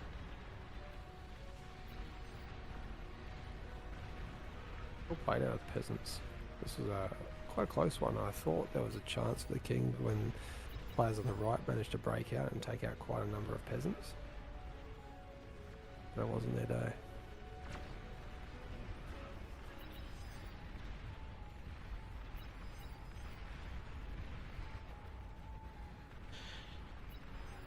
Peasants have done very well here. The Kings did a good job pushing out, but unfortunately they just weren't quite able to find the value push. They spent too much time trying to break this this one defended area. Here we go, that because it's about to go pop 2 missiles. On the right, oh yep, there we go. Another economy down, and we do have units pushing up into the middle of the map. Middle of the map detonates, and that chain reacts through the conversion and the build power on the right hand side.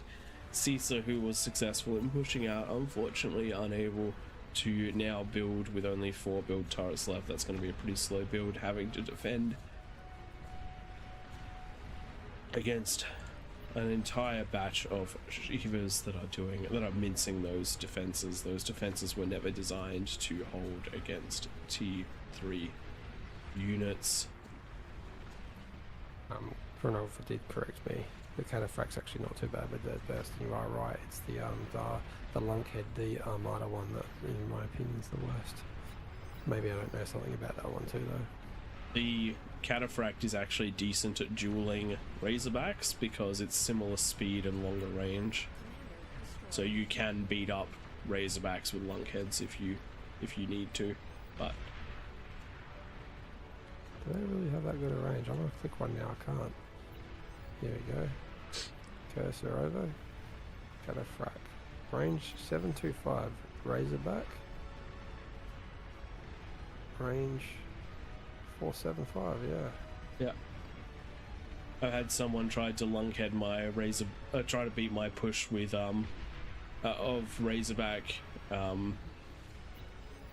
Vanguard, and they can beat the Razorbacks, but the Vanguards equalize that duel pretty hard. There we go. Alright, ladies and gentlemen, Congratulations to the peasants. Kings, you did well as well. Hard game when there's this many peasants. We might have to bump that bonus to a 65 next time. Give you more of a chance, but you did well on the right, particularly. Now, because we've got so many people watching Two Pumps, I reckon we'll go to Raptor Crater this time. And we can come back to Krakatoa if we have time. We just know that Raptor Crater always gives a good game. Yeah, the And commentators are dying. Well, Hell's one of them's off. dead. I'm dying. Yeah, Fredith's already dead. I had You're listening to a corpse. I had surgery 2 weeks ago, and I picked up the flu immediately afterwards, which caused me to have some pretty serious problems, and there were some complications during the surgery as well, which did not help. So combine those two things together, and it's been a cocktail of basically 2 weeks flat where I've been bedridden. So not ideal. Today is the best I've felt in 2 weeks.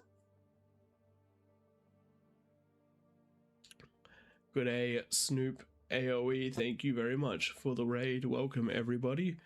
You've got two commentators doing their best despite being a little under the weather, but we appreciate your raid all the same. Cheers, Snooper.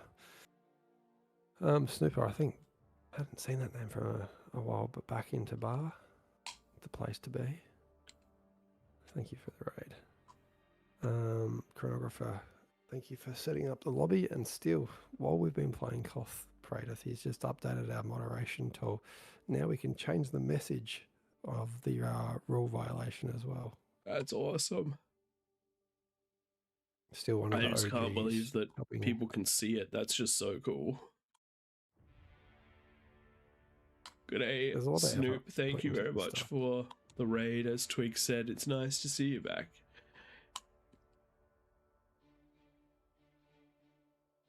Oh, that was a fun one. That was good.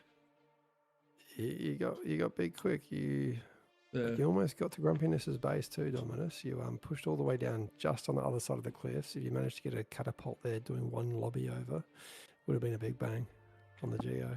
Very big bang. I had to go back. Yeah, to you help the did. team. It really slowed us down a lot. Yeah, I know. All I did was prolong the game, essentially. It is what it is. Yeah, I like the build. I got it a bit quicker that time. I think I can get it quicker. Yeah, with the plus 58%, you should be able to get that one down to about 820. Yeah.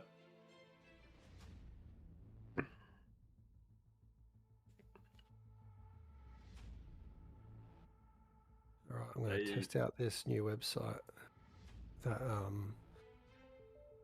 Psycho has helped us with.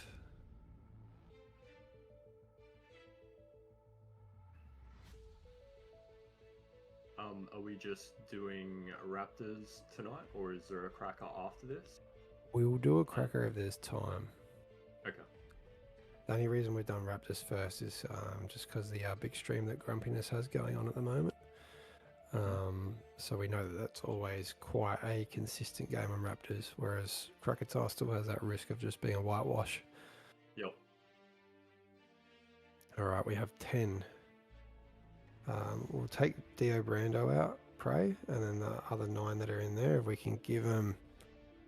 Ooh, we're going to go 65% bonus. I know that's too high, but there's some players here that are really doing things for the peasants. No And worries. start from the bottom.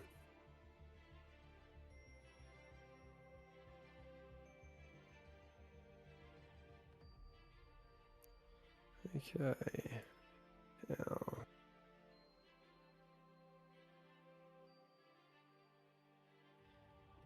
And feel free to add the bonus as well, Dominus, if you're still around. And while we do that, I'm going to test out this tool. So the way the tool works is every week Psycho Pew Pew has been recording the results of King of the Hill wins, losses, if they were close games or not, and worked out some background programming behind his website where you can select the map that we're playing. We can select the season if there's a starting bonus. You select every player's name. It automatically downloads the information from the website.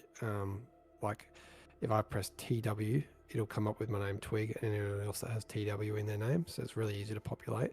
Drags the OS out of the website, and then how many times they've played as king for King of the Hill, and then add in the number of peasants they're playing against, and then it gives you bonus recommendations. Awesome tool. So thanks very much for that, Psycho Pew Pew.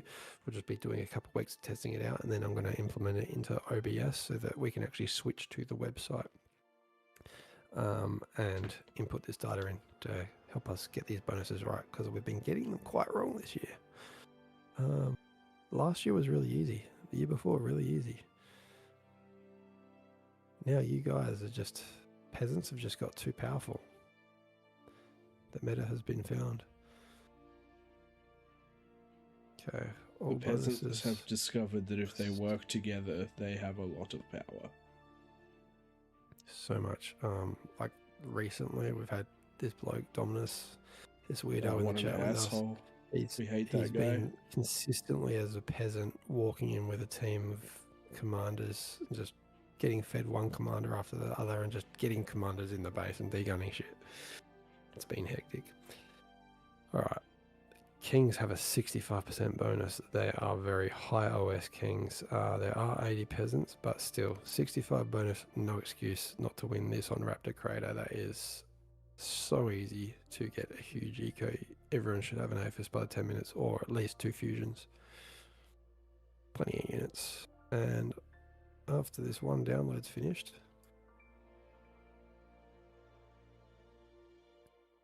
Emre, get out of the game that you're in. Thank you, mate. 79 OS is just disgusting.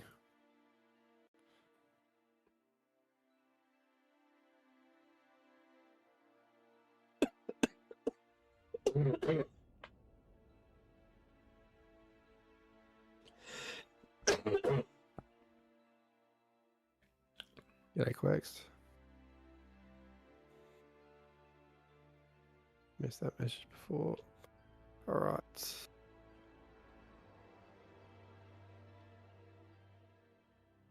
I'm going to have to spec the downloader, sorry. Apologies for Pre-download the game. title on the YouTube stream. We don't control that, so it's the title is whatever the title is.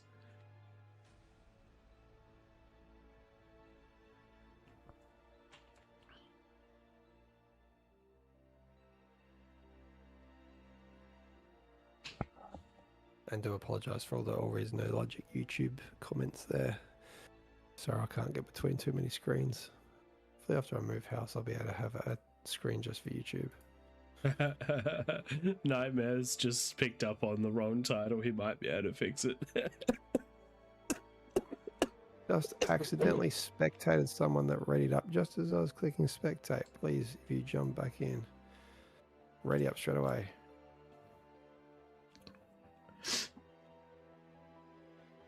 Okay, I'm going to force start this one. I reckon that's enough.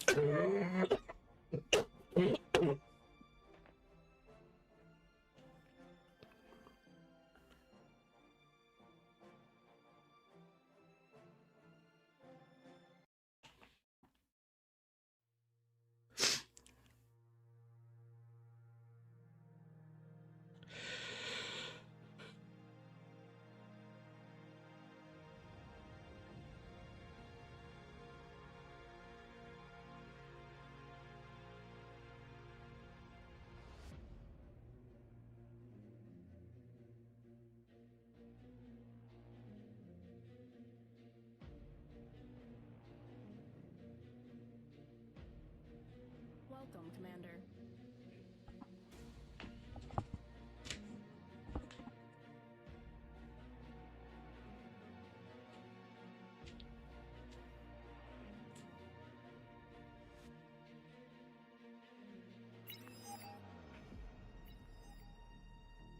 So for those of you in Twitch, the output is 1440p. Not all countries have access to 1440p, and if you do watch it on a lower quality than the output, Twitch compression is not ideal. It's done for efficiency, not for quality, unless you're a proper partnered stream, in which case there's some more options. But for us, it is what it is. So apologies if it's a little grainy. I think Twig streams on 1080, which is available in more countries, and so it should be fine there as well, or 720 in fact.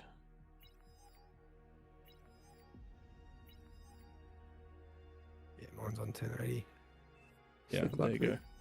I might look at going back to 1080. The reason I'm on 1440 is because of I believe it was the 40k event. They released a streamer document, so I changed all my settings to match that, and that was streaming through some sort of third-party program, so that could be a thing. Is that the one where you streamed for like, I don't even know how many hours that was. I think I streamed for half a day. about 18 hours in a 36-hour period or something. Might have been a little bit more. It was a good time.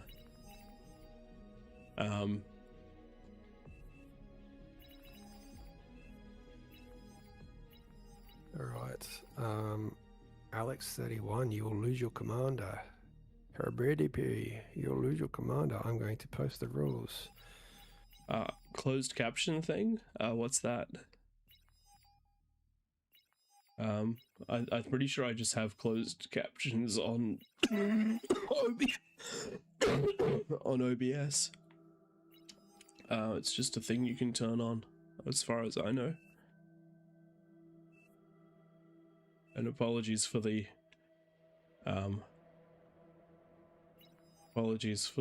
coughing and whatnot. Doing the best we can. Currently we're sitting at 9 versus a lot. We'll see in a sec when everyone spawns in.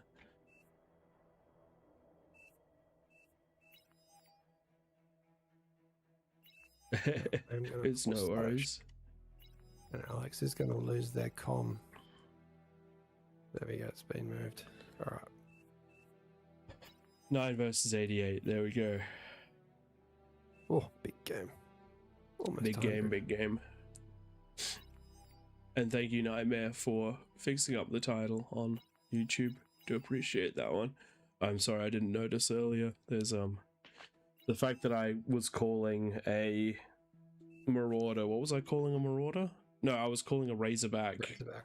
Something else. A Shiva, or I don't know. I was calling a Razorback a Shiva, I think. So. Oh no, a Vanguard. A Vanguard. Battle started.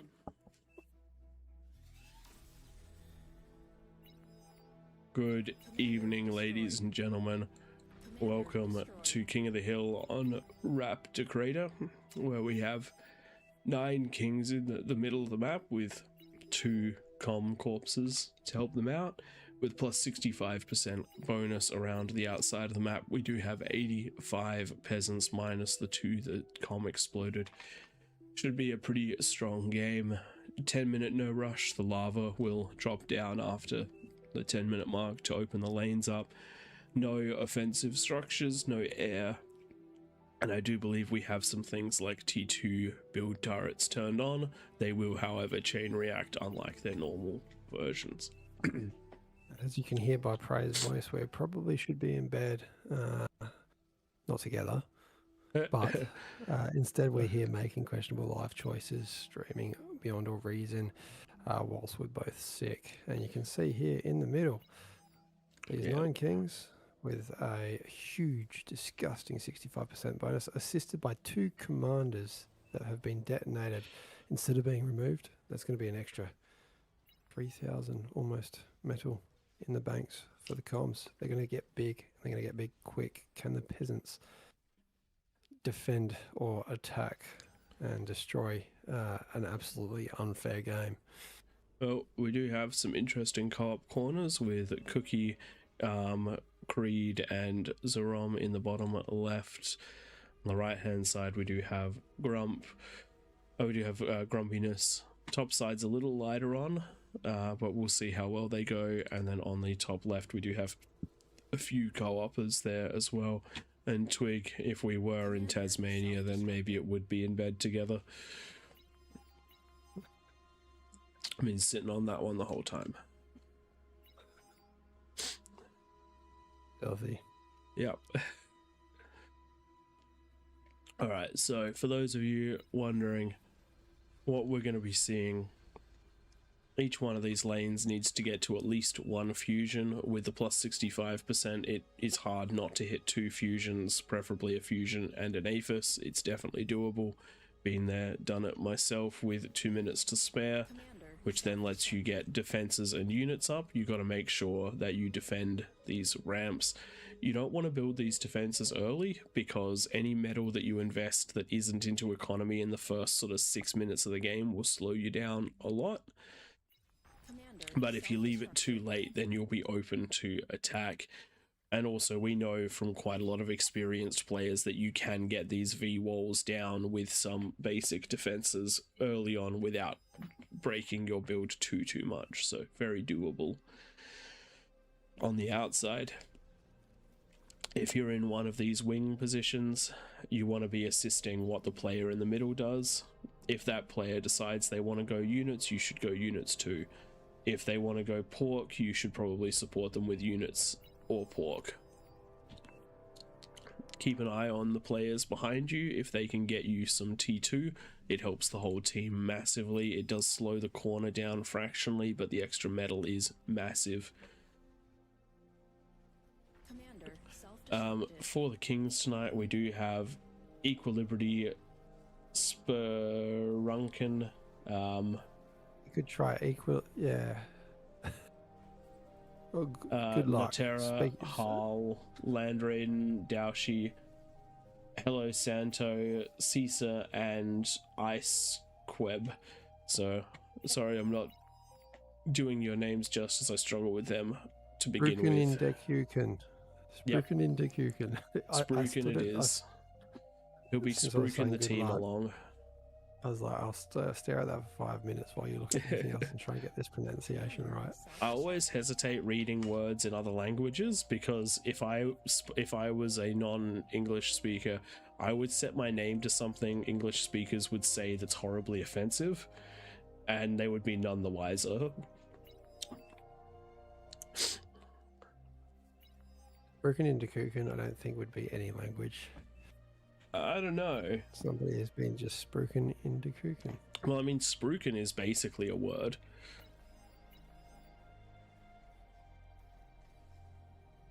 Got halfway through our no rush period. How are the ecos of these comic corners? We have T2 out on the bottom right, being handed out. Similarly, bottom left, we've got Legion. Legion is on. That means we've got T2 build power on too. Remember to build the T2 construction turrets, people. They are less efficient than the standard ones though, but they will put out 600 build power, so much more space efficient. They're more space efficient and they're faster to scale with, because it doesn't take as much to build them per build power, but they don't. It would be more build power efficient to use T2. If you're a king and have an Aphis, build T2. If Exactly. you're a peasant, wait until you've got a couple Aphis before you build them. One of the things I just wanted to talk a little bit about with Legion. So Legion has access to the T1.5 mexes. I actually feel like getting 6 of them is a trap. 2 to 4 is acceptable, but 6 of them is definitely a trap because of how energy hungry they are. If you are going to get them, I would start with the furthest away ones, just because they're going to be the last ones to get T2'd, so you get the most value out of them. Just my 2 cents on Legion. Good thinking. How are we looking as kings? Some of them are bottomed out. Is there anyone not spending their metal? The middle player, which is okay because they'll spend it once all that build power comes down. They're going into those tier 2 advanced construction turrets that we were talking about now. larger line of sight as well. What is their range though? Why doesn't it say range? I'm guessing the line of sight is the same, maybe? Nope, no idea. Having a quick look at the incomes on the right hand side, they're probably a little too small to see for most. A lot of energy outages and a lot of low metals because we're right in that transition period into the fusions. Oh, Prey, I forgot to tell you last week. We've always advocated that if enough people push at the 10-minute mark, you will guarantee the win Yeah, for the peasants, no matter how high the kings are. We gave the kings a huge bonus last week. yep. And as peasants, only two of the a lot of people did listen, but a lot of the listening was done on the bottom half of the map. And two kings fell pretty much straight away, or one Yep. and a half. But the kings actually came back and won, Yeah, but despite having probably about 1,000 units on their map. the thing is that it has to if it only happened on the bottom of the map, it means that the top of the map was free to react to it. If it happens in a few places around the map, no one's free to react to it, which is one of the big things. So I'd be interested to see the replay, but it's one of those ones where we're talking about every player having 50 odd units, which adds up pretty quickly. Even if half of this game did 50 units, it'd be 2,000 units at 10 minutes. What I want to see is one of these the rule breaks, how much damage, just seeing like an agitator doing no damage at all. Maybe I'll be mean to us and let one shoot. I'm excited to actually see this tweak. Well, you can place There we units, go. right? There we go. Look at that. Over on Where? the right hand side, on hold fire, Tom Badil has got defensive agitators. I mean, That's cool. They're actually called defensive agitators now. That's so cool. I mean that Commander self-destructed. as soon as they turn on, that is a rule. I know they're getting deleted. Okay. I will write in game to Tom.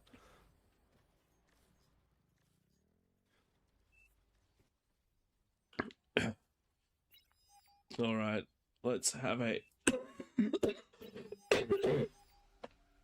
with 9 minutes left in the game. Oh, sorry, with 1 minute left.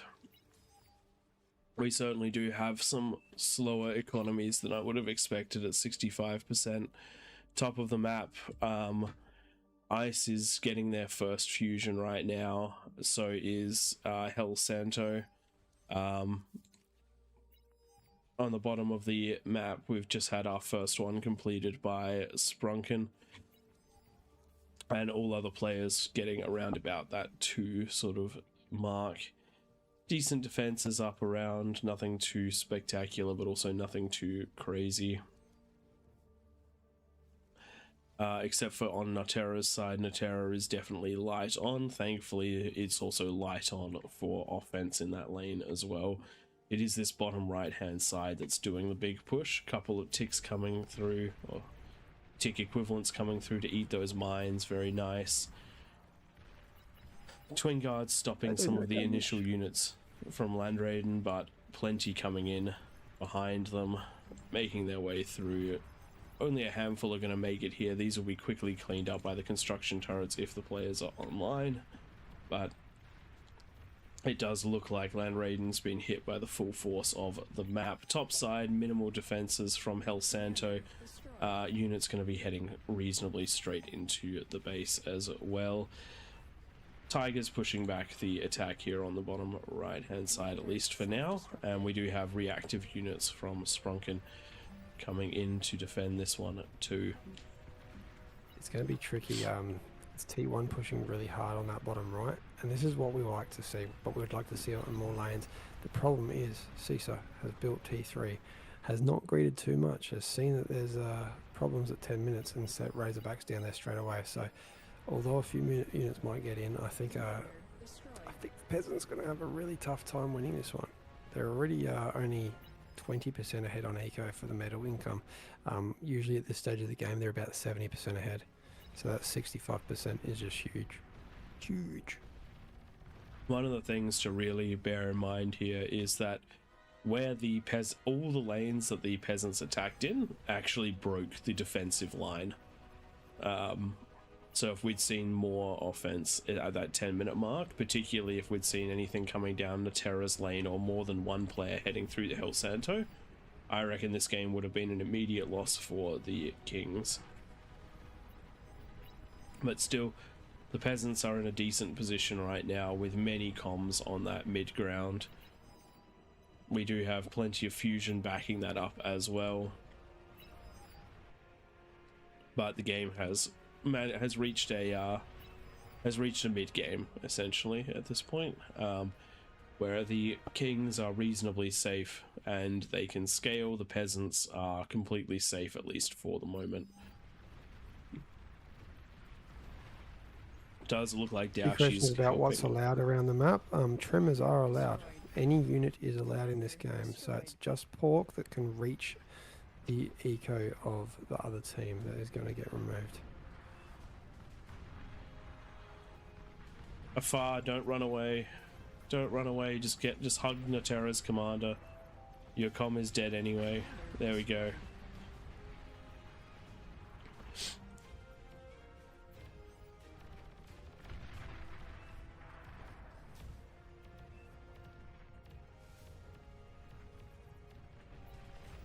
Does look like Hal has just lost his build power to a couple of incisors that leaked in through leaked in on the left hand side.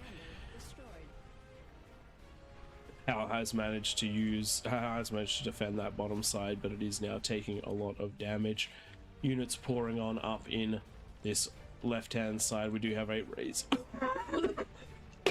Razorback defending well.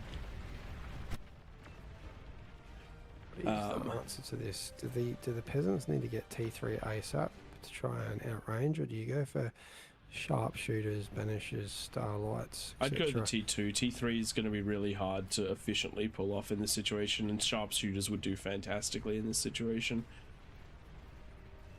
Counter offensive I want to see has some Rob the begun. Madman players, and he's not in the game tonight. Where are those invisible tanks, Rob? Where are those invisible tanks? As I said, counter-offensive has started on the bottom right-hand side. We have had those pounders heading up, and we do have that tremor firing on the high ground.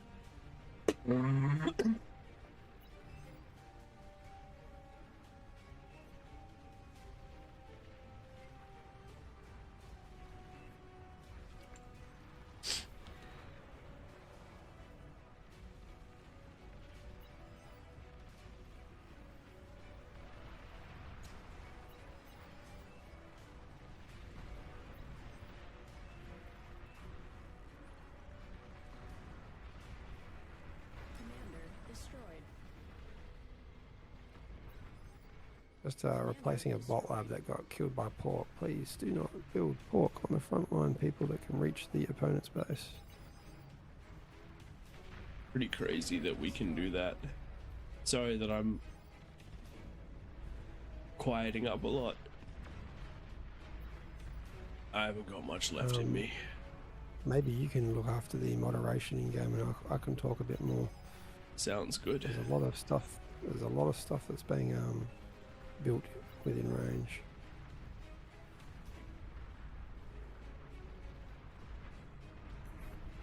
I'll zoom a bit further out and take a look what's around. King's really trying to push out. You can see just generally there's more units heading out than there is in right now. These guys are getting big. It's just when is the right time to push. What's really tricky is if you go through with T3 up these ramps, there are 59 commanders still in the game for the peasants, and these things can destroy any unit with one shot. The D-gun. Invincible. Medium-sized, efficient units are the go. Some nice pushes out of the peasants on the left, but it is all T1, T2 fighting into our superior economies. And we're just going to be waiting for players like this on the bottom left. Morning Phoenix with 3 APHIS, and we've got a few other players with multiple fusions into into units hopefully soon. On the bottom right, Grumpiness is doing what I like to see. He's gone with the sharpshooter option, pushing in, and that's going to be a really good unit to take out the T3. They have to take get out those up this Razorbacks. ramp though, which is hard. Zooming back down, you can see the line of sight is very tricky there for those sharpshooters. And with the Tremor in the distance, shooting on its max range, it's going to keep them quite far back because 2 Tremor shots and a sharpshooter's dead. There are just too many Razorbacks on the left-hand side now for the peasants to push up. I think they need to scale a little bit in the background. Have we got any other big ecos? We've got 3 APHIS top right and top left. Going into a 4th APHIS.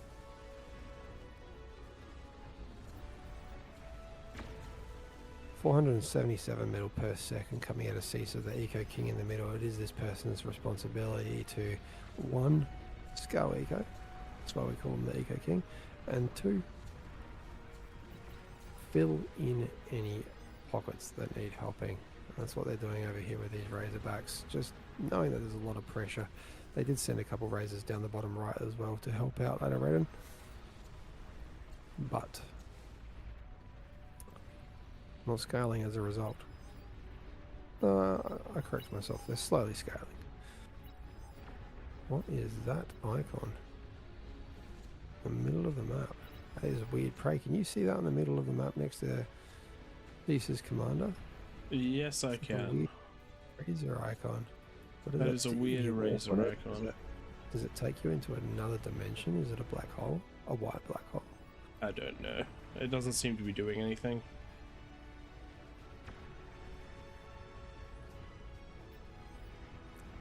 Kings are looking pretty dangerous right now. Eco's slightly going back into the advantage of the peasants though, but the army value is pretty much neck and neck. Kings though, 111% damage value. And we're about to we've see seen the first big break on the top. Yep. Sharpshooters are going to outrange almost everything here. In fact, they will outrange everything. They're Scorpions with a range of 730 compared to these sharpshooters, which are... Everyone needs to get online in this area to defend this, even if it's only temporarily, because you can't have the Kings walking around in that top shelf. And zooming out, you can see some units coming from the right, but very little from the left. This is where... This is not great. You see a very friendly gamer there up on the hill, going into a defensive bulwark up on the hill. Yeah, nah. Don't do that. You need the units. It is not Raptor's game mode, but this is Raptor Creator. You're not defending against some alien species. I mean, these Kings are looking pretty alien though, they're getting big. Does look like on the right hand side here, top right, Hell Santo is heading up the cliff with a whole bunch of Arbicus. Gonna be running into Deadpool Boys. Should have enough D-gun to push this back because they do a lot of damage, but they're slow firing. If they all stayed and fired, no, they're shooting at other stuff. Wildfire needed. They're all going to get shut down. One more shot and it's dead. Literally 0% commander. That is hilarious. Deadpool doing Deadpool things. That was so much money. Deadpool. There we go, units coming online in enough quantities to push this back, at least for the moment, on this top left-hand side, but there's so many welders and centurions in front of those sharpshooters. Oh, interesting on the bottom right, some javelins coming out of Fenrir in the bottom right corner, probably the bigger Eco King, and they're just looking for these tremors, shutting them down, because they've really been penetrating these ramps, those tremors. They are now dead. Bottom left is more concerning though. We have a Sheldon Ball deep inside, but it is getting Razorbacked, and Dominus's comm is having to retreat because of the Razorbacks, and the Mammoth manages to get just far enough away. Resources being diverted. These Inferno tanks, while they're not getting a lot of kills, they are pumping a lot of damage through as well. Prey, do you like the Praise? The Praetorian? Which one's the Praetorian again? bottom left where Dominus Ah, the multi, was, yeah, I love those things. Weapon, On their assault own, mech. on their own, they're basically useless. Even in packs of 2 or 3, they're basically useless. But I actually reckon a pack of 10 of them is better than a pack of 10 Shivas or 10 Razorbacks. It's You'd just one of hope those so, ones that where they'd be they... better than 10 Shivas, because they are 7,000 metal each compared to the Shivas 2,500. Metal for metal, I reckon once you start getting into high numbers, the Praetorian is quite strong, but when you're in those low metal values, they're not. How about that? Is that better, Twig? You pedantic That's better. mother I like trucker. it. You got it, mate. Okay. Top lane, still FA reaction up there. Yeah. There's really, really shitty peasants. If you are sitting in the corner doing nothing, and you can see this happening, because these are the instances where if you react, and I'm talking like at least 3 or 4 peasants react to this, it's going to shut down. You're going to get to reclaim a fuckload of metal. Put it back into your eco. And now, plug up the hole. Be the hero that we all know you want to be. all the peasants that were here, they now no longer can produce. They can no longer help defend against the next wave. And instead, you have vanguards in that area. What are you going to do against those vanguards now?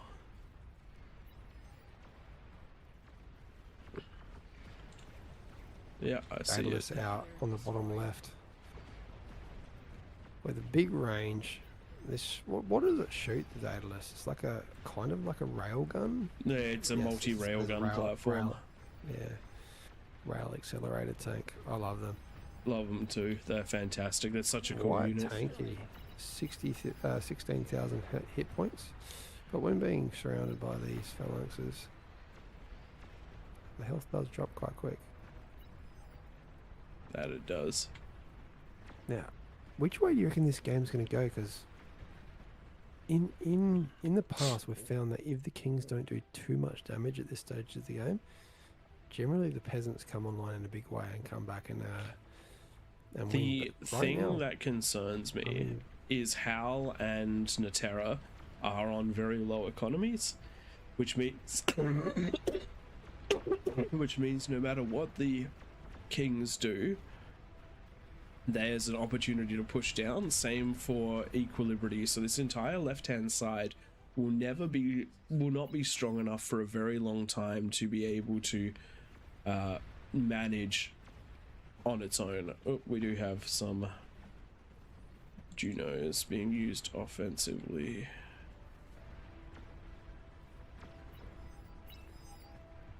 are they working though? Battle paused. There we go. Offensive Junos. Where else has that happened? It's happened on this top left-hand side too. Yeah, on the left. Where are those Junos on the left?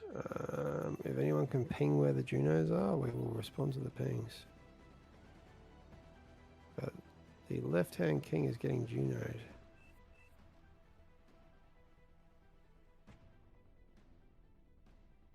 Cannot tell. I mean, we can get a resume, because it doesn't need to be paused for this, and we'll remove them once we find them.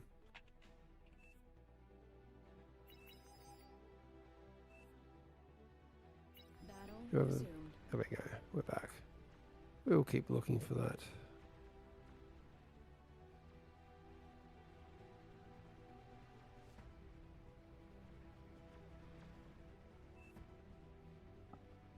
Feel free to ping us when you find those Junos, because we're going Yeah. to not seem to find them. The thing with Junos, they can come from anywhere in the map. Yes. Though usually they are reasonably centered onto the area that they're affecting.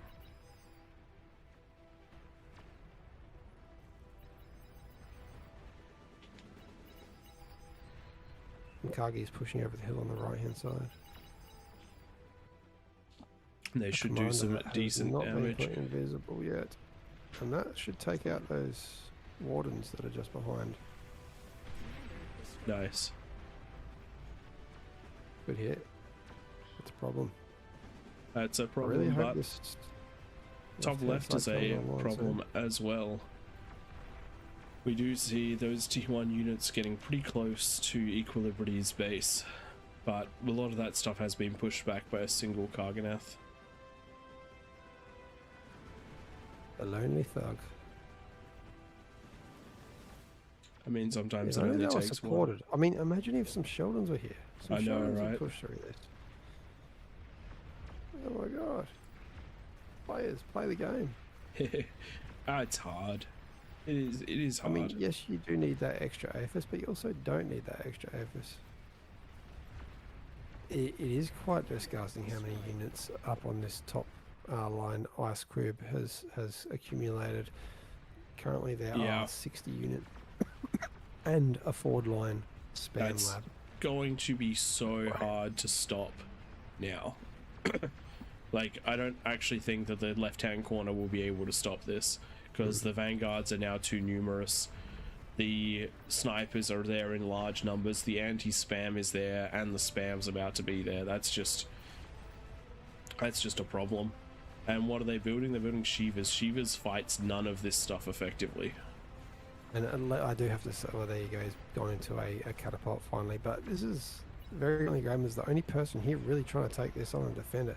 Right now, Fatal, XXL, Stefan, 1156, stop building fucking AFIS. Go help your team, and then go back to your AFIS. Oh no, But- Mr. Gibby. Oh, down to 30% on that commander. Those vanguards almost targeted it perfectly. So one of the things I like to talk about is army retention. The army that is fighting... Left hand side. Oh, I I've just wanna seen... focus on that for a sec. Yeah. Middle left. We have. Oh no, there's no spam in this, but the There's no starlights are spam. so close. I mean, it doesn't matter if there's no spam, if the spam that was inside the mix just decides it doesn't want to be there. Okay, they've targeted. They've targeted the AFIS. I think we're going to see our first king fall. We're going to see the first king fall here. That should be enough just with those missiles. Oh no, it needs one more missile. And where's the help from Caesar? Where's the help from peasants? Like, if you came online right now and went through this is going to get shut down before spam gets here, unfortunately. This Still. one Praetorian is going to get close enough, and the vision's the problem too now. But it's a hole that's been punched, so a hole that's being punched is a hole. So while this is getting cleaned up, I just wanted to talk a little bit about what I was saying up the top of the map. So the army at the top of the map is what I would consider to be a high retention rate army. It's snipers, it's vanguards, and then there's some units there to help them out. You will lose the units that are helping, but you will keep the snipers and you'll keep the vanguards, which means that will keep amassing. The army value will keep getting bigger, and eventually you'll overwhelm. That's when I talk about high retention armies, this is what I'm talking about. It's the ability to fight efficiently and only lose part of your army so you can come back stronger next time. Really good use of a Juno, by the way, just here defensively, getting rid of some of that cloaking and jamming.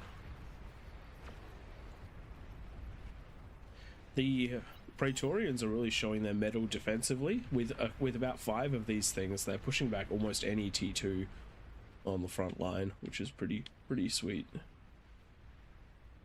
Thanks for the raid, Philbuster.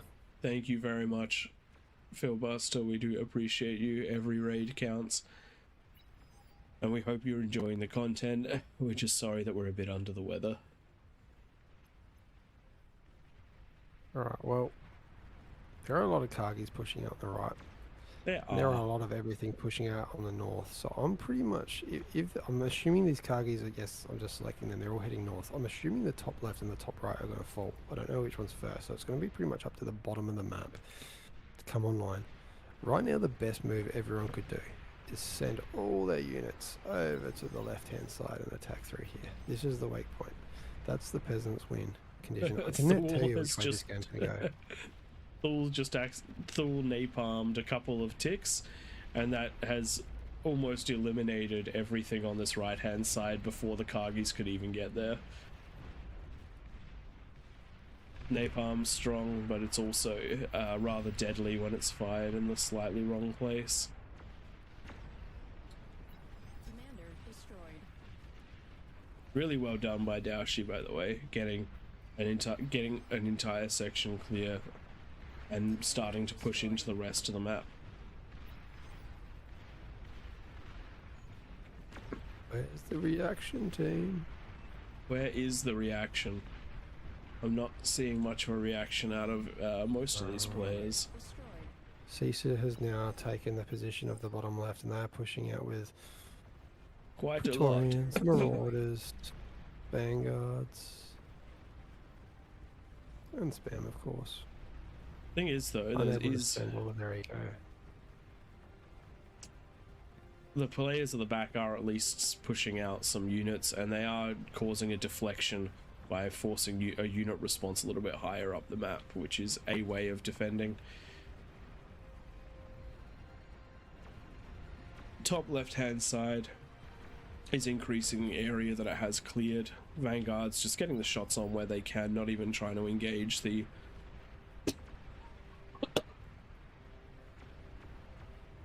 deeper targets, just clearing a nice area.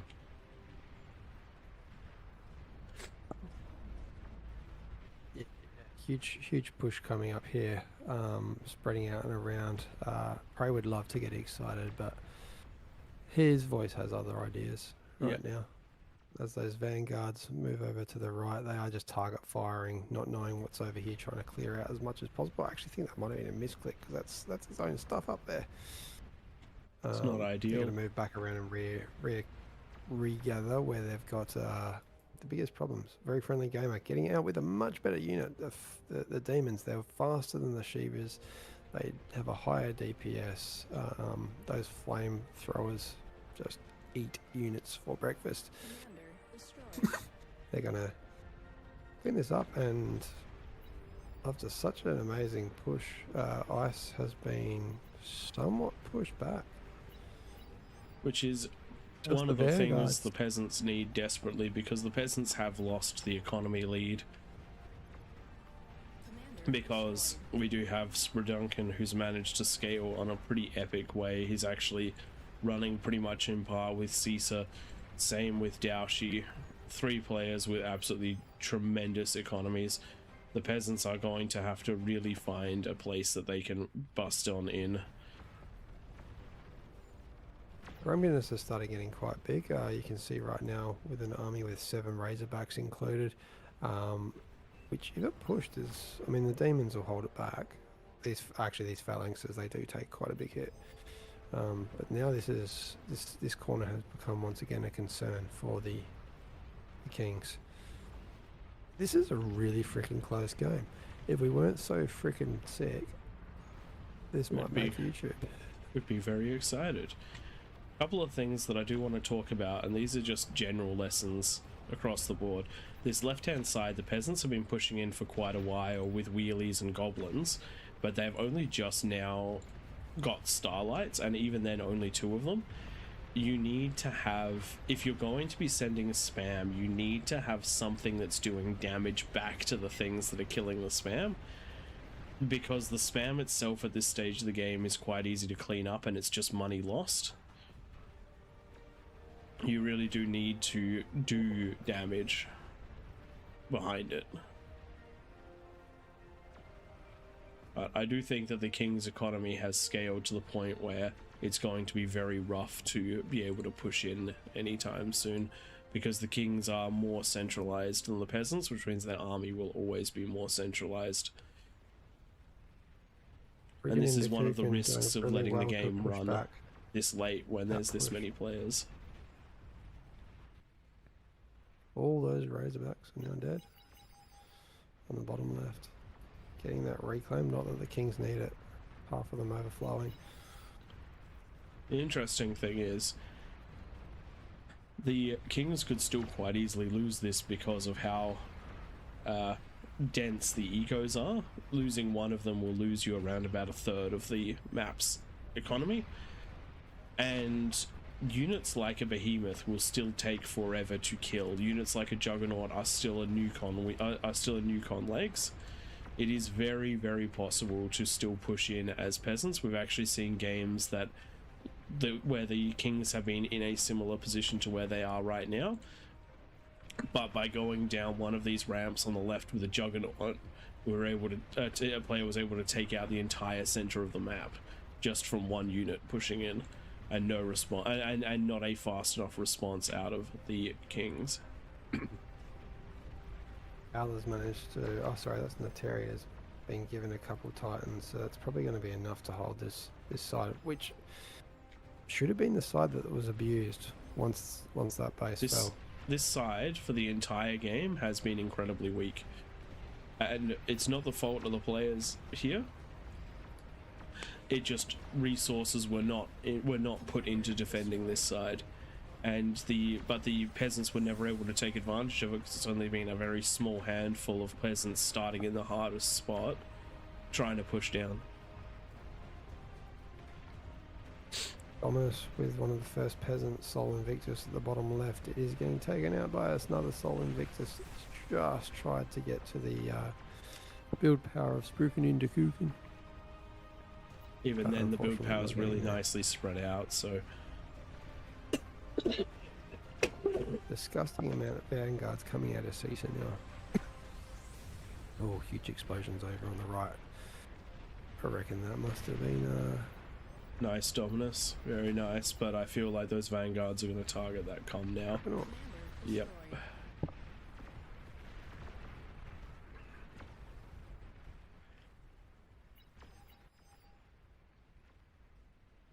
Over on the north, it's pretty much just remained the same. Ice Cube in the same position. I'd love to see the highest OS King, Equilibrity, get a bit more eco. Has not changed out of that 1 APHIS 3 fusion build for the entire of the game. When you're on a very high bonus, you got to remember that you need more conversion than you think you do, because I think the top right's in trouble. I do believe top right is in trouble. Vanguards from the top, Juggernauts and Spiders from the bottom. There's nothing here that I can see that will reasonably stop this anytime soon. And if this corner falls, it's going to open up massive attack routes, because the players that are currently fighting this side will be able to push down. I think that if this corner falls, it's going to be the end for the peasants. It'll turn into a cascade. Fusion now seen from that Titan. Just getting move command. I reckon they'll, yeah, they're going to focus fire on that fusion. There it goes. Pop. Vangola not moving their commander. This is when you want to put that commander on in Viz. Walk up to that Titan. Give it a nice kiss of death. And go back. Kill your commander again. If these vanguards push much further, they're going to be in range of that APHIS. Let's go to player view for the kings. They can just see a whole bunch of dots up on the map there.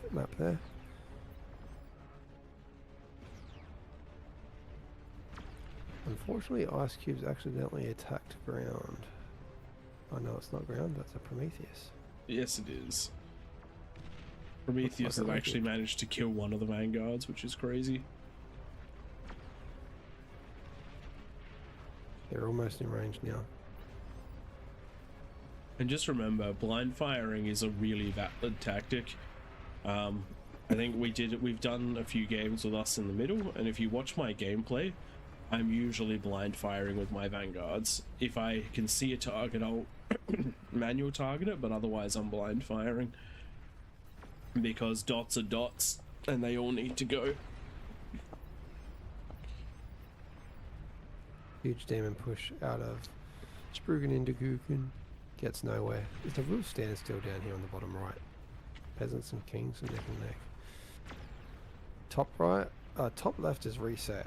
Top left with the building of a Juggernaut out of Stefan, along with a whole bunch of Shivas. Ice has been pushed all the way back, but he sent all his units over here to the left, hoping to get the vanguards up on this hill. Thankfully for the peasants, Epic Tyrannus has gotten himself a Sol Invictus inside of all those vanguards, and he's set it to target them all, so it's going to do a really good job of clearing them out. What he wants to do is send all these javelins over to the top rather than down the hill. Because as soon as one of those vanguards gets over the hill, as soon as they get Oof. some sort of visibility,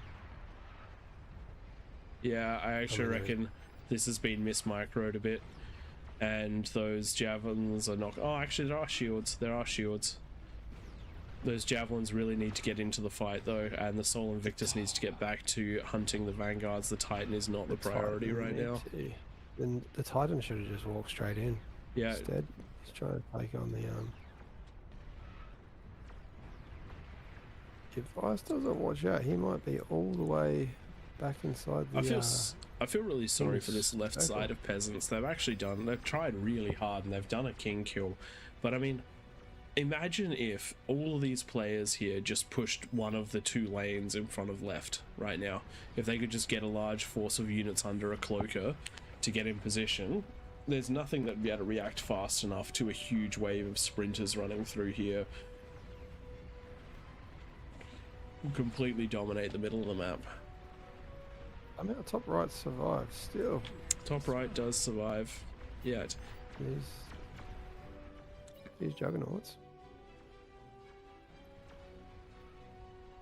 I mean, with the eco that Daoshi's on, and the overflow, and the fact that his experimental gantry at the back is off, I'd just be putting that one on repeat juggernauts. Yep. Or hell, just get yourself a behemoth fleet. 10 Yeah, you're not behemoths spending walking now. up a ramp will get up a ramp. Unless Emre has a commander there. Yeah, well, yeah. Emre, I still remember one game where by himself he managed to hold me back. Just kept de-gunning all my big stuff. He was being fed comms, but it was one of my most frustrating games. My favorite game of Kings of all times was where we did 3 teams on Claymore. We had 10 around the outside, the 5 kings, and then 1 super king in the middle, and the super king couldn't engage anyone until the rest of the map was done. And Emre just dominated from that position. Wasn't that Darth Revan? I think that No, it Darth was Revan. Emre. It was pretty sure it was Emre. No, it was Ragnar. It was Ragnar. Nah, Back in the day. Yeah, it was. pretty sure it was There you Emre. go, Was check it? this. Because I called them Amir back then. Anyway, Yeah, no, I that was remember you doing that too. It was someone that was way better at Beyond All Reason than us. yes, and that was fantastic. It wasn't balanced in any way, shape, or form. It was us trying new things, but man, was that a entertaining thing to watch as our idea just blew up in our faces. Alright, eco is even. Army value is even. Damage However, value it's is even. about to not be because the catapults are here on the top right from Daoshi, and they are targeting the Aphis stack.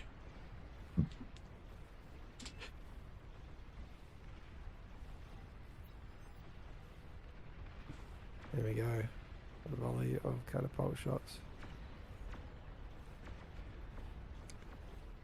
Funnily enough, the Praetorians are actually tanking the shots because they're in the way. Yeah, it's all units. That's quite Oh, funny. that Aphis is so close to dead. Next volley should get it, especially now the Praetorians aren't in the way. Here we go. This is a lot more. Yeah, this is a lot more A lot missiles. more catapults. Except they're not. I think they've got target. They oh, got here it. we go. They got it. They did.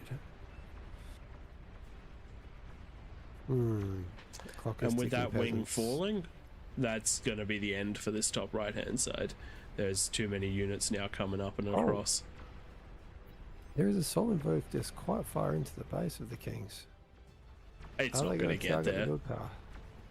Yeah, the build power though gets it. Does get the build power. Oh, Every yeah. little bit helps. Yeah, no chance of getting much more than that. It is giving those peasants on the bottom right a good chance to Advance in. yeah. I'd love to see this hole on the bottom right be filled with aphis. Grumpiness stopped at 4, which I do love and encourage not overbuilding. God, this is turning into a big game. It's a I think very we're going to big get a game. Krakatoa in prey. Wait, I'm. There's no way I can do another one after this. I've got a new job at my workplace, so I've got to make sure I'm with it tomorrow.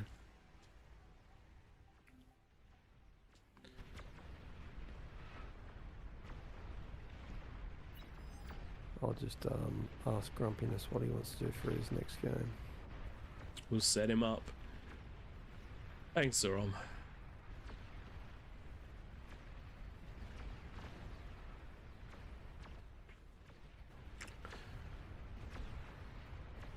Certainly is quite a hard game for anyone to make any ground at the moment, because a couple of the things which would normally be used to end a big game, like a Supreme Isthmus or something along those lines, it's usually things like air, it's usually things like the Ragnaroks, the nukes, things like that. Without those ones on, this is pure unit aggression, which is why we do it that way, so that people can't just go a nuke strat and win the game. But it does also mean that closing them out can be a little bit harder. But I do also think that the tactics that are being used could be slightly different. For example, if one of the players, when they finish cleaning up this top right-hand side, just goes into a large number of something particularly deadly, usually a behemoth, usually or juggernauts or something along those lines, they'll start having some pretty good success breaking through, because those are siege breaker items. The vanguards are building up. If you can put enough titans in front of the vanguards, they'll start pushing through just about anything. The economy's there. You can see the kings are bouncing off of the top of their bars in everything now, so there's not really much more economy that's needed. It's just build power to spend it. Peasants really keeping the pressure on this right hand side. Materia is going to scale up and end up coming back online. If he gets a whole bunch more build power down, he can just use that overflow rather than get his own eco. Correct. Just use your teammates, and then having that extra king back online is going to be a problem. But I love what I'm seeing over to the left here. I don't want to actually say Praedyth. I'll just circle it for you. If that builds up in big enough numbers, could be pretty interesting. If that just beelined it. Could Huge be amount pretty of solids with interesting. this now pushing down into the bottom left with the support of 70. It was 76 vanguards. Maybe we've lost some, or maybe I had some. Yeah, I had some zoomed out selected before. 50 anyway. Looks like There's they're so just going many for the that they're kill and- having to they're having to do the high arc fire over the top of each other.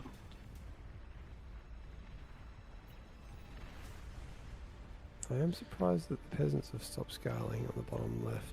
Bottom right, sorry. The bottom left, though. Getting more aphis, getting bigger. Knowing that big stuff's going to be what wins this game. Just remember, there's still 34 comms on the king's side, so on the peasant's side, so the peasants really can stop some of these big pushes still before they get rolling. Just want to say, you can probably read the statistics experience better than me. I can see Dominus quite usually is up there. He's over 1,000,000 damage. Is he? Yep. He's out damaging. Is that 4 of the kings? So As a peasant. Dominus sitting at 1.5 million damage. He's out damaging 5 of the kings right now. And he has been handed units to micro, but that is kind of what he's known for. He's like just constantly wants to be in action. Give me the shit and I'll make them dead. He'll do it efficiently. So it is quite often a good. I know last week I had 2 pumps grumpiness feeding me units constantly, so all I had to do was micro them. Found it quite fun, and that meant, of course, as well that I could only blame myself for poor efficiency of trades. This top left hand side really does not help itself. They've got a Juggernaut walking in right now that's going to get a spectacular amount of damage done, and it's being supported by a couple of retreating Arbiters and a Shiva. If this was supported by the rest of the team, if they all temporarily went units just to help this one Juggernaut could take out everything here. The top left, the peasants are in trouble, but because the Juggernaut is alone, it's going to be picked up by a comm almost. Oh, maybe not. Maybe not. Because there's no jammer. Someone's built, and there's pinpointers as well. Because there's no jammer, but even still, it's now down below 50%. Imagine if this thing had support. Build another one, Stefan. Just like this stuff sort of genuinely blows me away. This Juggernaut could have won the game, but it is just going to be a corpse because it was unsupported. This entire side has so much economy and they couldn't support a single jug push. Similarly, on this top ramp here, we have a Behemoth and a Juggernaut pushing through doing the exact same thing, and they are pretty much unsupported as well. And I'm not saying that these should have been in the same place. Pushing two ramps at once is a really good idea. But where was the T1 units? Where were the T2 units? Back them up with snipers, back them up with spam, and you'd have an amazing push. For the peasants is that Daoshi Bag and Hels and Anto think they're going to break this top right lane. And as soon as that happens, these guys are going to wrap around and start really doing some huge damage. As soon as this top breaks, it's a ticking timer for the peasants, and that's the last of the conversion, the build power. It's now just a couple of units left. Unfortunately, for the Grump clan, they've sent T3 in. They've taken out a T3 lab, but they've come across a Behemoth. One of Daoshi Bag's Behemoths that have walked a really weird way outside of the base. They found whatever path they could find. Yeah, right now it's like this. Yeah. Hey, if it gets you there, it gets you there. And you know what? By building all this pork and stopping his stuff getting in there, he probably just saved that. Yep. That Sol Invictus from making it through the middle there. That's crazy. But you can see the peasants are pushing in somewhat deeply. They have so much opportunity. Hey, look, now the Shivas are coming to help the Juggernaut that's already dead. In the top left-hand side. And the Shivas are not going to do that great against the Pulsars and the Vanguards and the Snipers, which are now there because the Juggernaut tried to walk through. Who'd have thought? Who'd have thought? Who'd have thought? Titans building up nicely in the bottom of the map. Vanguards building up, though they are getting counter-fired from on high by the catapults. Those catapults doing a really good job of firing and then moving so they don't take the counter-fire back. Dominus holding as best as he can at the front, but taking so much fire. Titans pushing on the lane above, and Starfall's commanders there. So this is interesting. The last time I checked in on comms, they were at 50, mid-50s. They're down now to it's 32. Yep. And if you whittle down these comms, like this, and there we go. Bottom left-hand side for the Kings is now moving in force. They feel like they have enough Sol Invictus. They feel like they have enough Titans and a Behemoth at the head of the charge. Going to try and make their way in. The Behemoth really is the center point of that push. The question is, will it be able to do what it needs to be done, or will it get degunned? There we go, first set of deguns going off. He's hit the Titans first. Big damage right there. Gonna lose the comm for it, probably.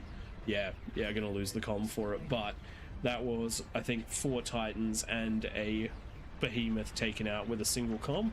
Question is Lloyd's comm going to be in position to do the rest of the Juggernauts beforehand?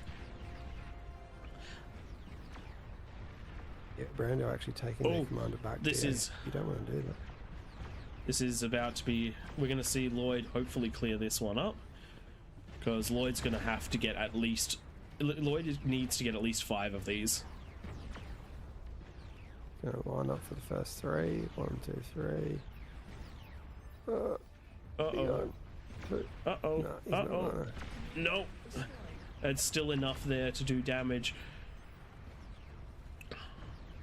There we go. Brando's now doing what he should have done. Get that commander into Getting position. that propeller. And also, peasants. Left you go to hand 30 now. side, we have the push of the javelins coming in. Oh, There yes, is happening. not much here to stop it.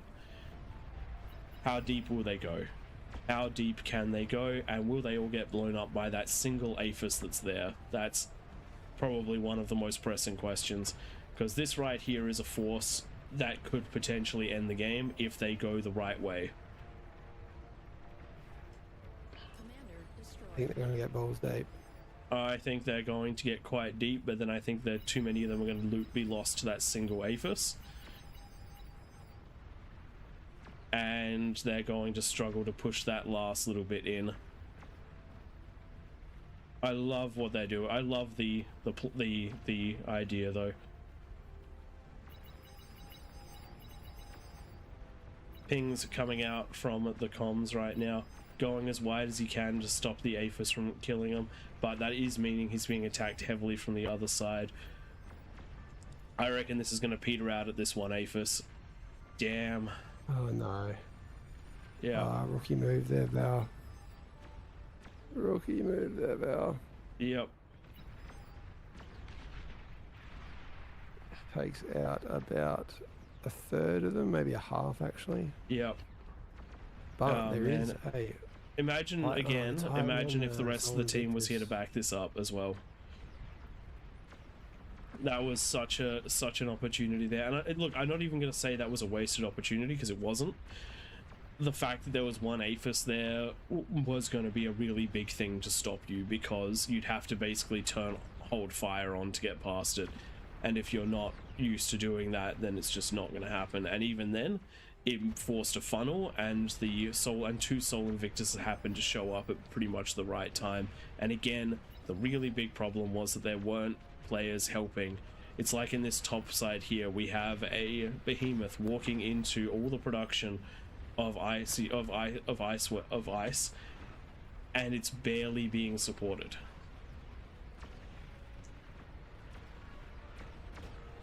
And that last Soul Invictus has just stopped. It seems something.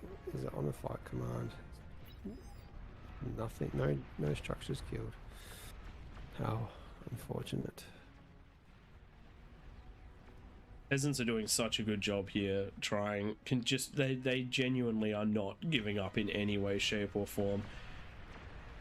And they're getting damage done as well. Like up here, the behemoth without support has been taking so much fire, and yet it's still managed to punch in. Also, don't worry too much about control D'ing your behemoths. Yes, it does give metal to the kings, but the kings do not need metal at this stage of the game. They really don't. They need APM. Yep. They need.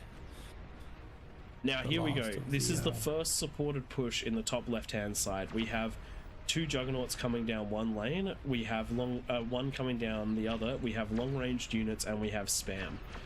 This is the most potential that the top left hand corner has shown for working together to push in. It's going to run into some problems here. There are some good units, things are spread out. The juggernauts are running into those pulsars, but they're getting the damage down, which is really important in this situation. Hopefully some real stuff can be done. The next lane over is being pushed as well. All of those Medusas are coming up. This is finally a coordinated push 40 minutes into the game, which we do like to see. We do genuinely like to see coordinated pushes. A lot of fighters got close as well. A Soul Invictus got all the way into later Redden space, but there are 2 supporting Praetorians right behind it. I think they might get to the build power. I just don't want to miss the top left, which just went boom. It just went boom in a big way. That one exploding juggernaut has taken out most of the defenses. This one does not need to self-D anymore, because it's only really being shot at by the bare minimum. Self-D'ing it is, I mean, yeah, alright. It's not gonna be too far off. And the bigger explosion will help just that little bit. It grabs the fusions as well. This entire top side is now taking a problematic amount of damage. Bottom side of the map again, you can see, look how deep these pushes are getting. Look at all the corpses of the Soul Invictuses on this bottom right hand side.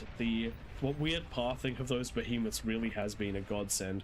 But this top right here, we have the catapults, we have the behemoths, we have some spam. It is starting to break through, so all the progress that's being made into this gap between Spurdunken and Landraiden is about to slow down because of a push from above. Yes. I still can't tell who's going to win. Bag's been able to rotate around the bottom, and they're taking all the attention out of the bottom lanes. El Santo's now moving left to try and clean up what was done. But here we go, another self-D of Juggernaut is going to probably take out the rest of the build power of... I don't think the self-D is going to happen. And you can see how much smaller that explosion is when it's not a self-D. We've got another one coming. No, we don't. No, and that's... we've got more coming from above, but again...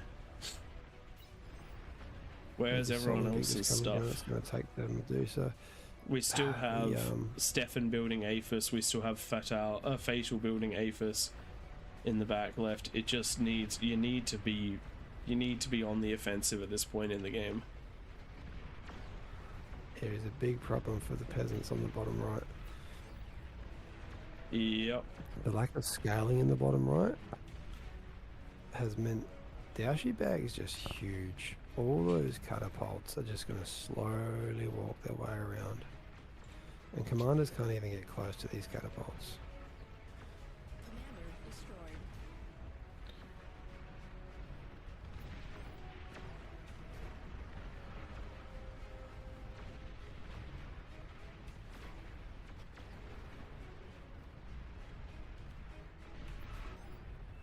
Ominous has a behemoth on the bottom left. Just trying to get there, but there's just so many vanguards. Alright, 3 more juggernauts walking in. I love to see this. 3 more juggernauts. But why did they walk in that lane? They could have picked any other lane and they would be getting to where they are right now and at full health. This one's gonna hurt the other 2 next to it. Sometimes I just don't understand.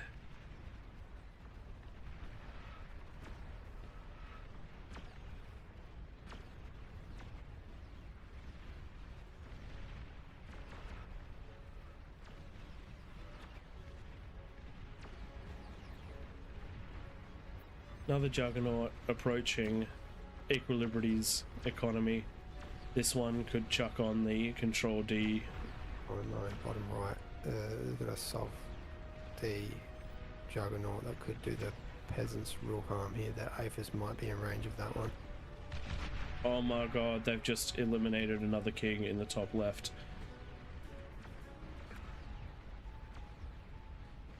But I just don't think it is going to be enough. Another king going down in the top left. Those self-D'ing Juggernauts doing so much damage. But all of the units are coming flooding up to try to quench the top left. Quench the top left. Soul Invictus, bottom right, is fighting 2 behemoths.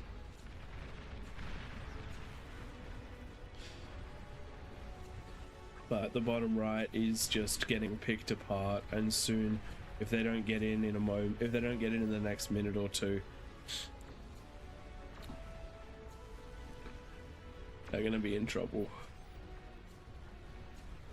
I've just noticed that Dio Brando did a take and he took all of the stuff on the bottom right. Pretty much the whole bottom right of the map has left the game, and good stuff doing the take command, but it is a player with a little bit less experience. I reckon this is going to be very hard for them to keep the pressure on here. Look how deep the spam is getting in. Spam got all the way to the vehicle labs that are producing pounders in the middle of the map. The peasants are so close to destroying something vital in the middle.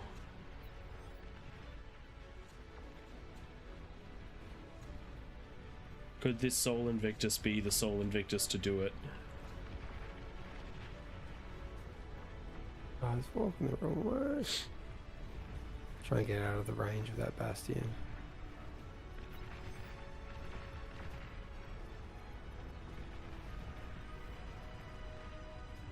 They're so close. Could you imagine if top right had been able to hold on for one more minute?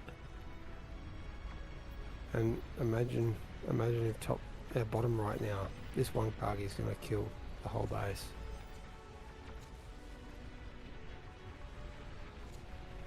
Yep.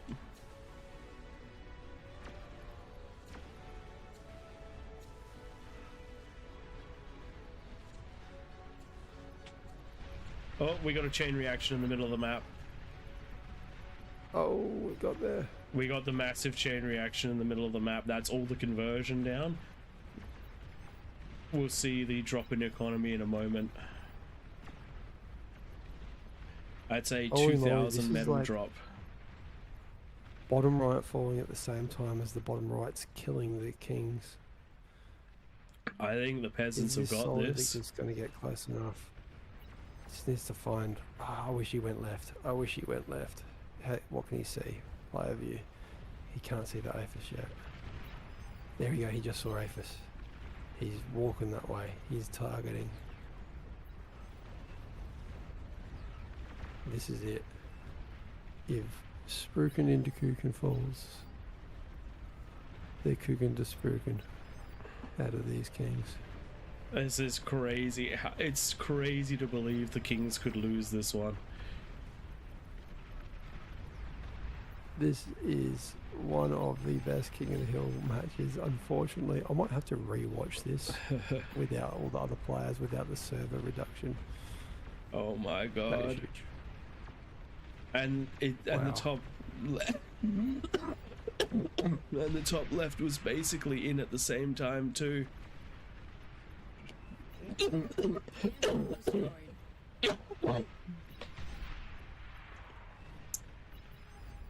And there we go, kings dropping to 3,000 metal a second. All of that power, but none of the ability to breach. Just like that, Dashibag now can spend all their metal again. He's still huge. He's still working his way around. It would be interesting to see if he manages to get revenge on what happened in the middle of the map against this bottom right. Getting so close. The problem is He going to does be have the full spam. health. Now the spam can concentrate on all of the, on all of those catapults.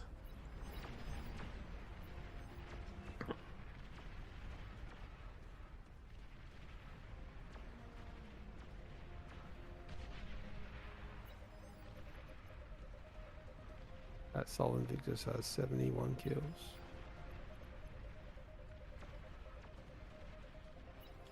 There Hero we Sol go, first Invictus, producer best unit topple in the On game. the bottom right.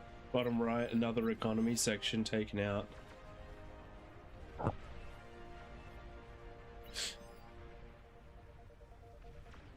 You know what would be even crazier? If the Kings still win this one. I just can't see it happening. I can't either, but it would be crazy. Army values thing is- still equal. Yeah, and these 44 vanguards on the left are going to get taken out by Yeah. goblins. But yeah, army values equal. Yeah. Destroyed. These defensive bulwarks need to be given to Dashibag because Hao can't shoot very effectively out of them.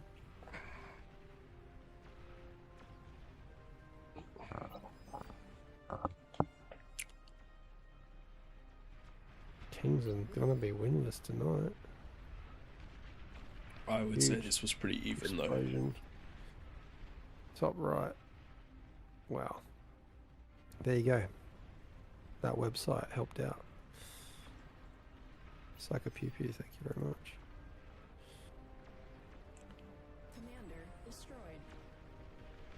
What was the prediction for this one, for what the bonus should be? I can't really remember. I just bumped it up to 65. It was a bit less than 65. I think I bumped it up by a tad, Commander but around that. self-destructed. Commander destroyed.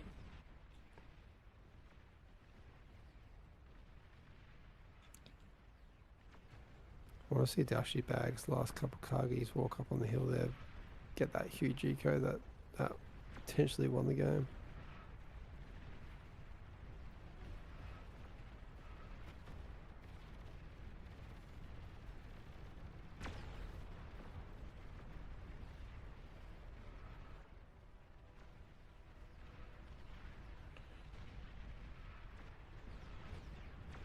Looks like the javelins are going on their second push of the day, and they're going to try to take out Daoshi's economy.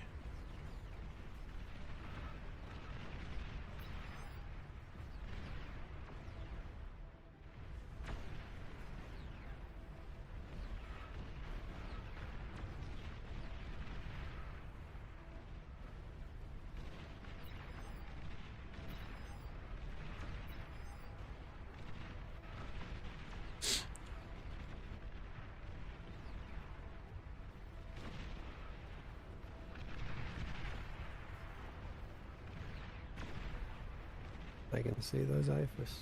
They can see those APHIS. Unfortunately, the bulwarks coming online are going to stop it.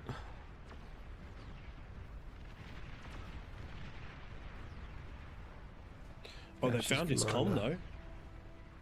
though. His not invisible commander. Daoshi's not invisible commander is actually going to be the end of his APHIS. Destroyed. Oh, that's not enough to blow up the APHIS? No. Commander explosion only seems to be because commanders don't have the most hit points. But the resulting javelin finished Still the did job. it. So Javelin's Nice, MVP. pretty explosions.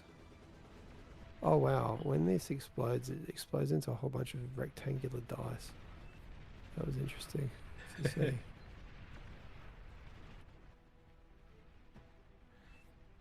Wow, what a game. Well, that's crazy. I almost want to recast this one, but, you know, with all the time in the world we have. Yeah.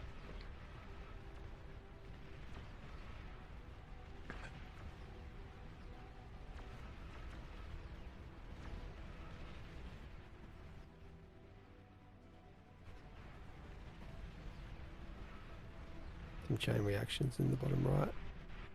Peasants celebrating early. Bottom left, I mean. Look at those chain reactions. Oh man. It just keeps going. At the end of the day though, all the peasants have to do to win is take the hill, and I would consider the hill taken. And that's entirely discretionary, by the way. There's no hard fast rule on what counts. That's entirely our discretion.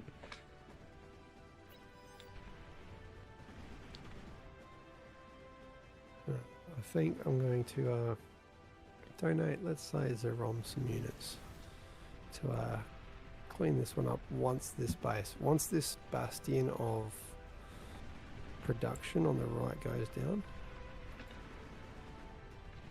I'll call it there.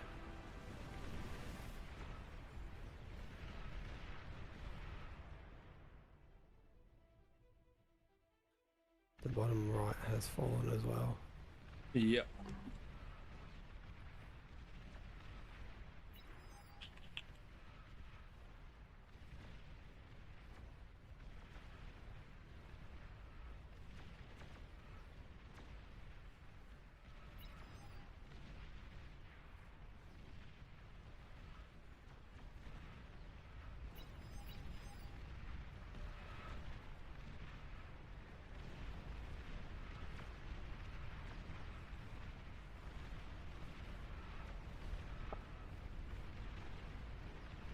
Hey,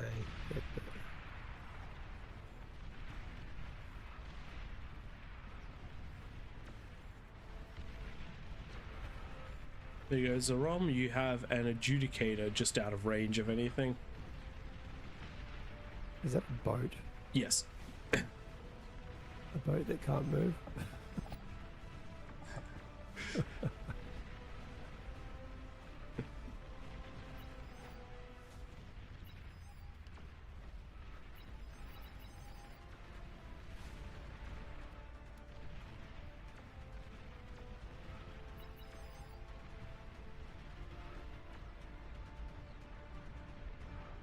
And I reckon Fish House Mike is going to get a meatball. Oh, meatballs are fun. Just gonna wait for this this base to fall, which is so close to doing.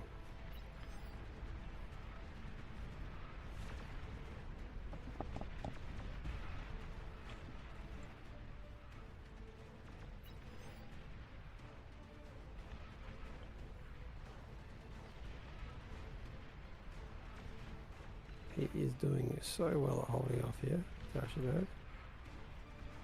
Top of the leaderboard for damage dealt, but there it goes. Big pop. Beach Daz, bro.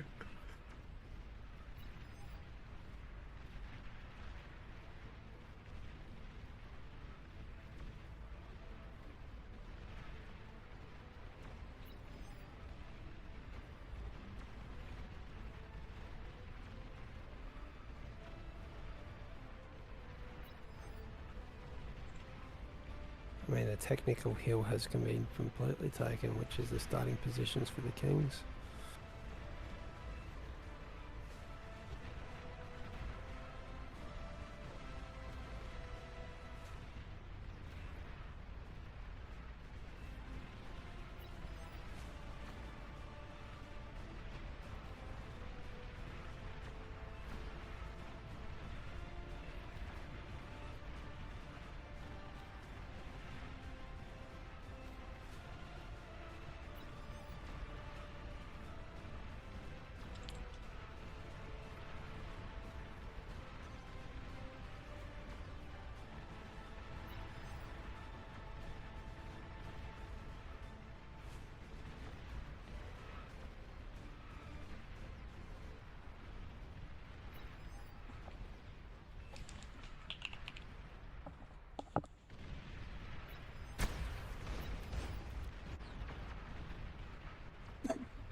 Commander destroyed.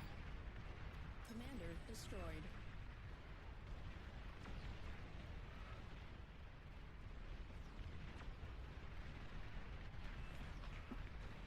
You gonna dash you back? Commander destroyed. Nice, that is a huge explosion. Oh, there's another one over there.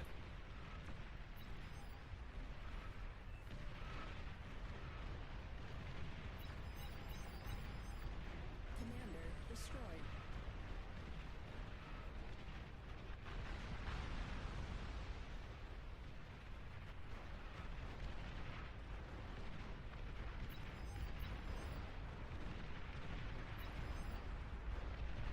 Yeah, she's just not wanting to give up the ghost. He's gonna fall to some Yeah. goblins though. Well played, team. Fair caught watch behind. Alright guys, we are pretty wrecked. It is after midnight. Dash it back and that golden cow, well deserved. But the peasants, the real champions of the game, that was tough. That was very tough. If you Very look at well those done, everyone. graphs, if it lets me, the game's a bit broken. Alright, thanks I everyone can't for click watching. it. If you see this on YouTube, like, subscribe, comment, all that other good stuff. That was quite the epic one. Alright. Nightmare, if you want to take them into an after party. And we're going to go and raid 2 pumps. I'm not going to do much of an end of stream. Thanks everyone for watching. I really appreciate it. Tried to be as high energy as possible. Please do enjoy 2 Pumps stream. We're gonna that's it from me tonight. Thanks for joining us, and a massive thanks to everyone who played with us tonight.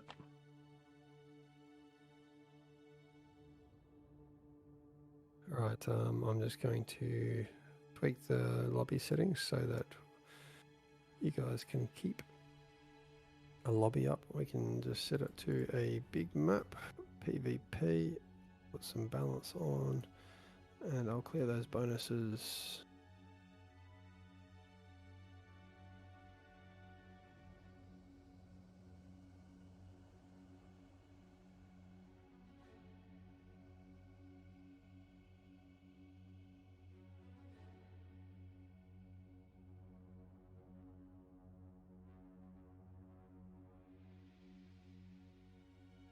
Okay.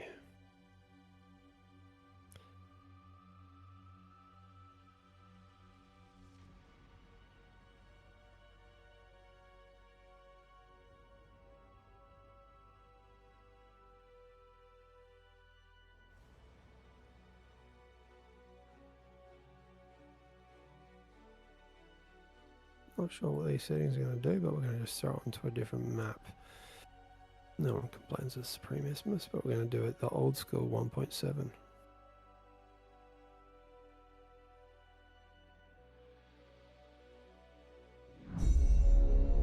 Beyond All Reason fans, welcome to King of the Hill by AllReasonNoLogic. Experience 2 or more teams facing off in epic scale warfare, where the Horde gang up on the Kings of the Hill. Kings start off with an economic bonus. They do their best to defend an onslaught after a no-rush timer expires. Test out your micro and defend against multiple players in variations of this game mode.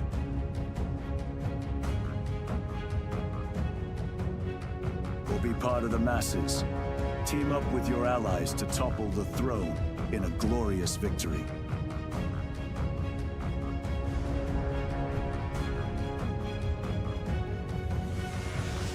AllReasonNoLogic, hosting King of the Hill lobbies, most Sundays. Join our Discord to be part of the action.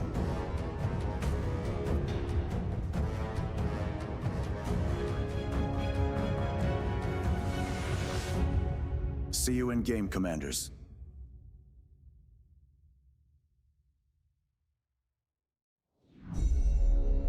Beyond All Reason fans, welcome to King of the Hill by AllReasonNoLogic. Experience 2 or more teams facing off in epic scale warfare, where the Horde gang up on the Kings of the Hill. Kings start off with an economic bonus. They do their best to defend an onslaught after a no-rush timer expires. Test out your micro and defend against multiple players in variations of this game mode.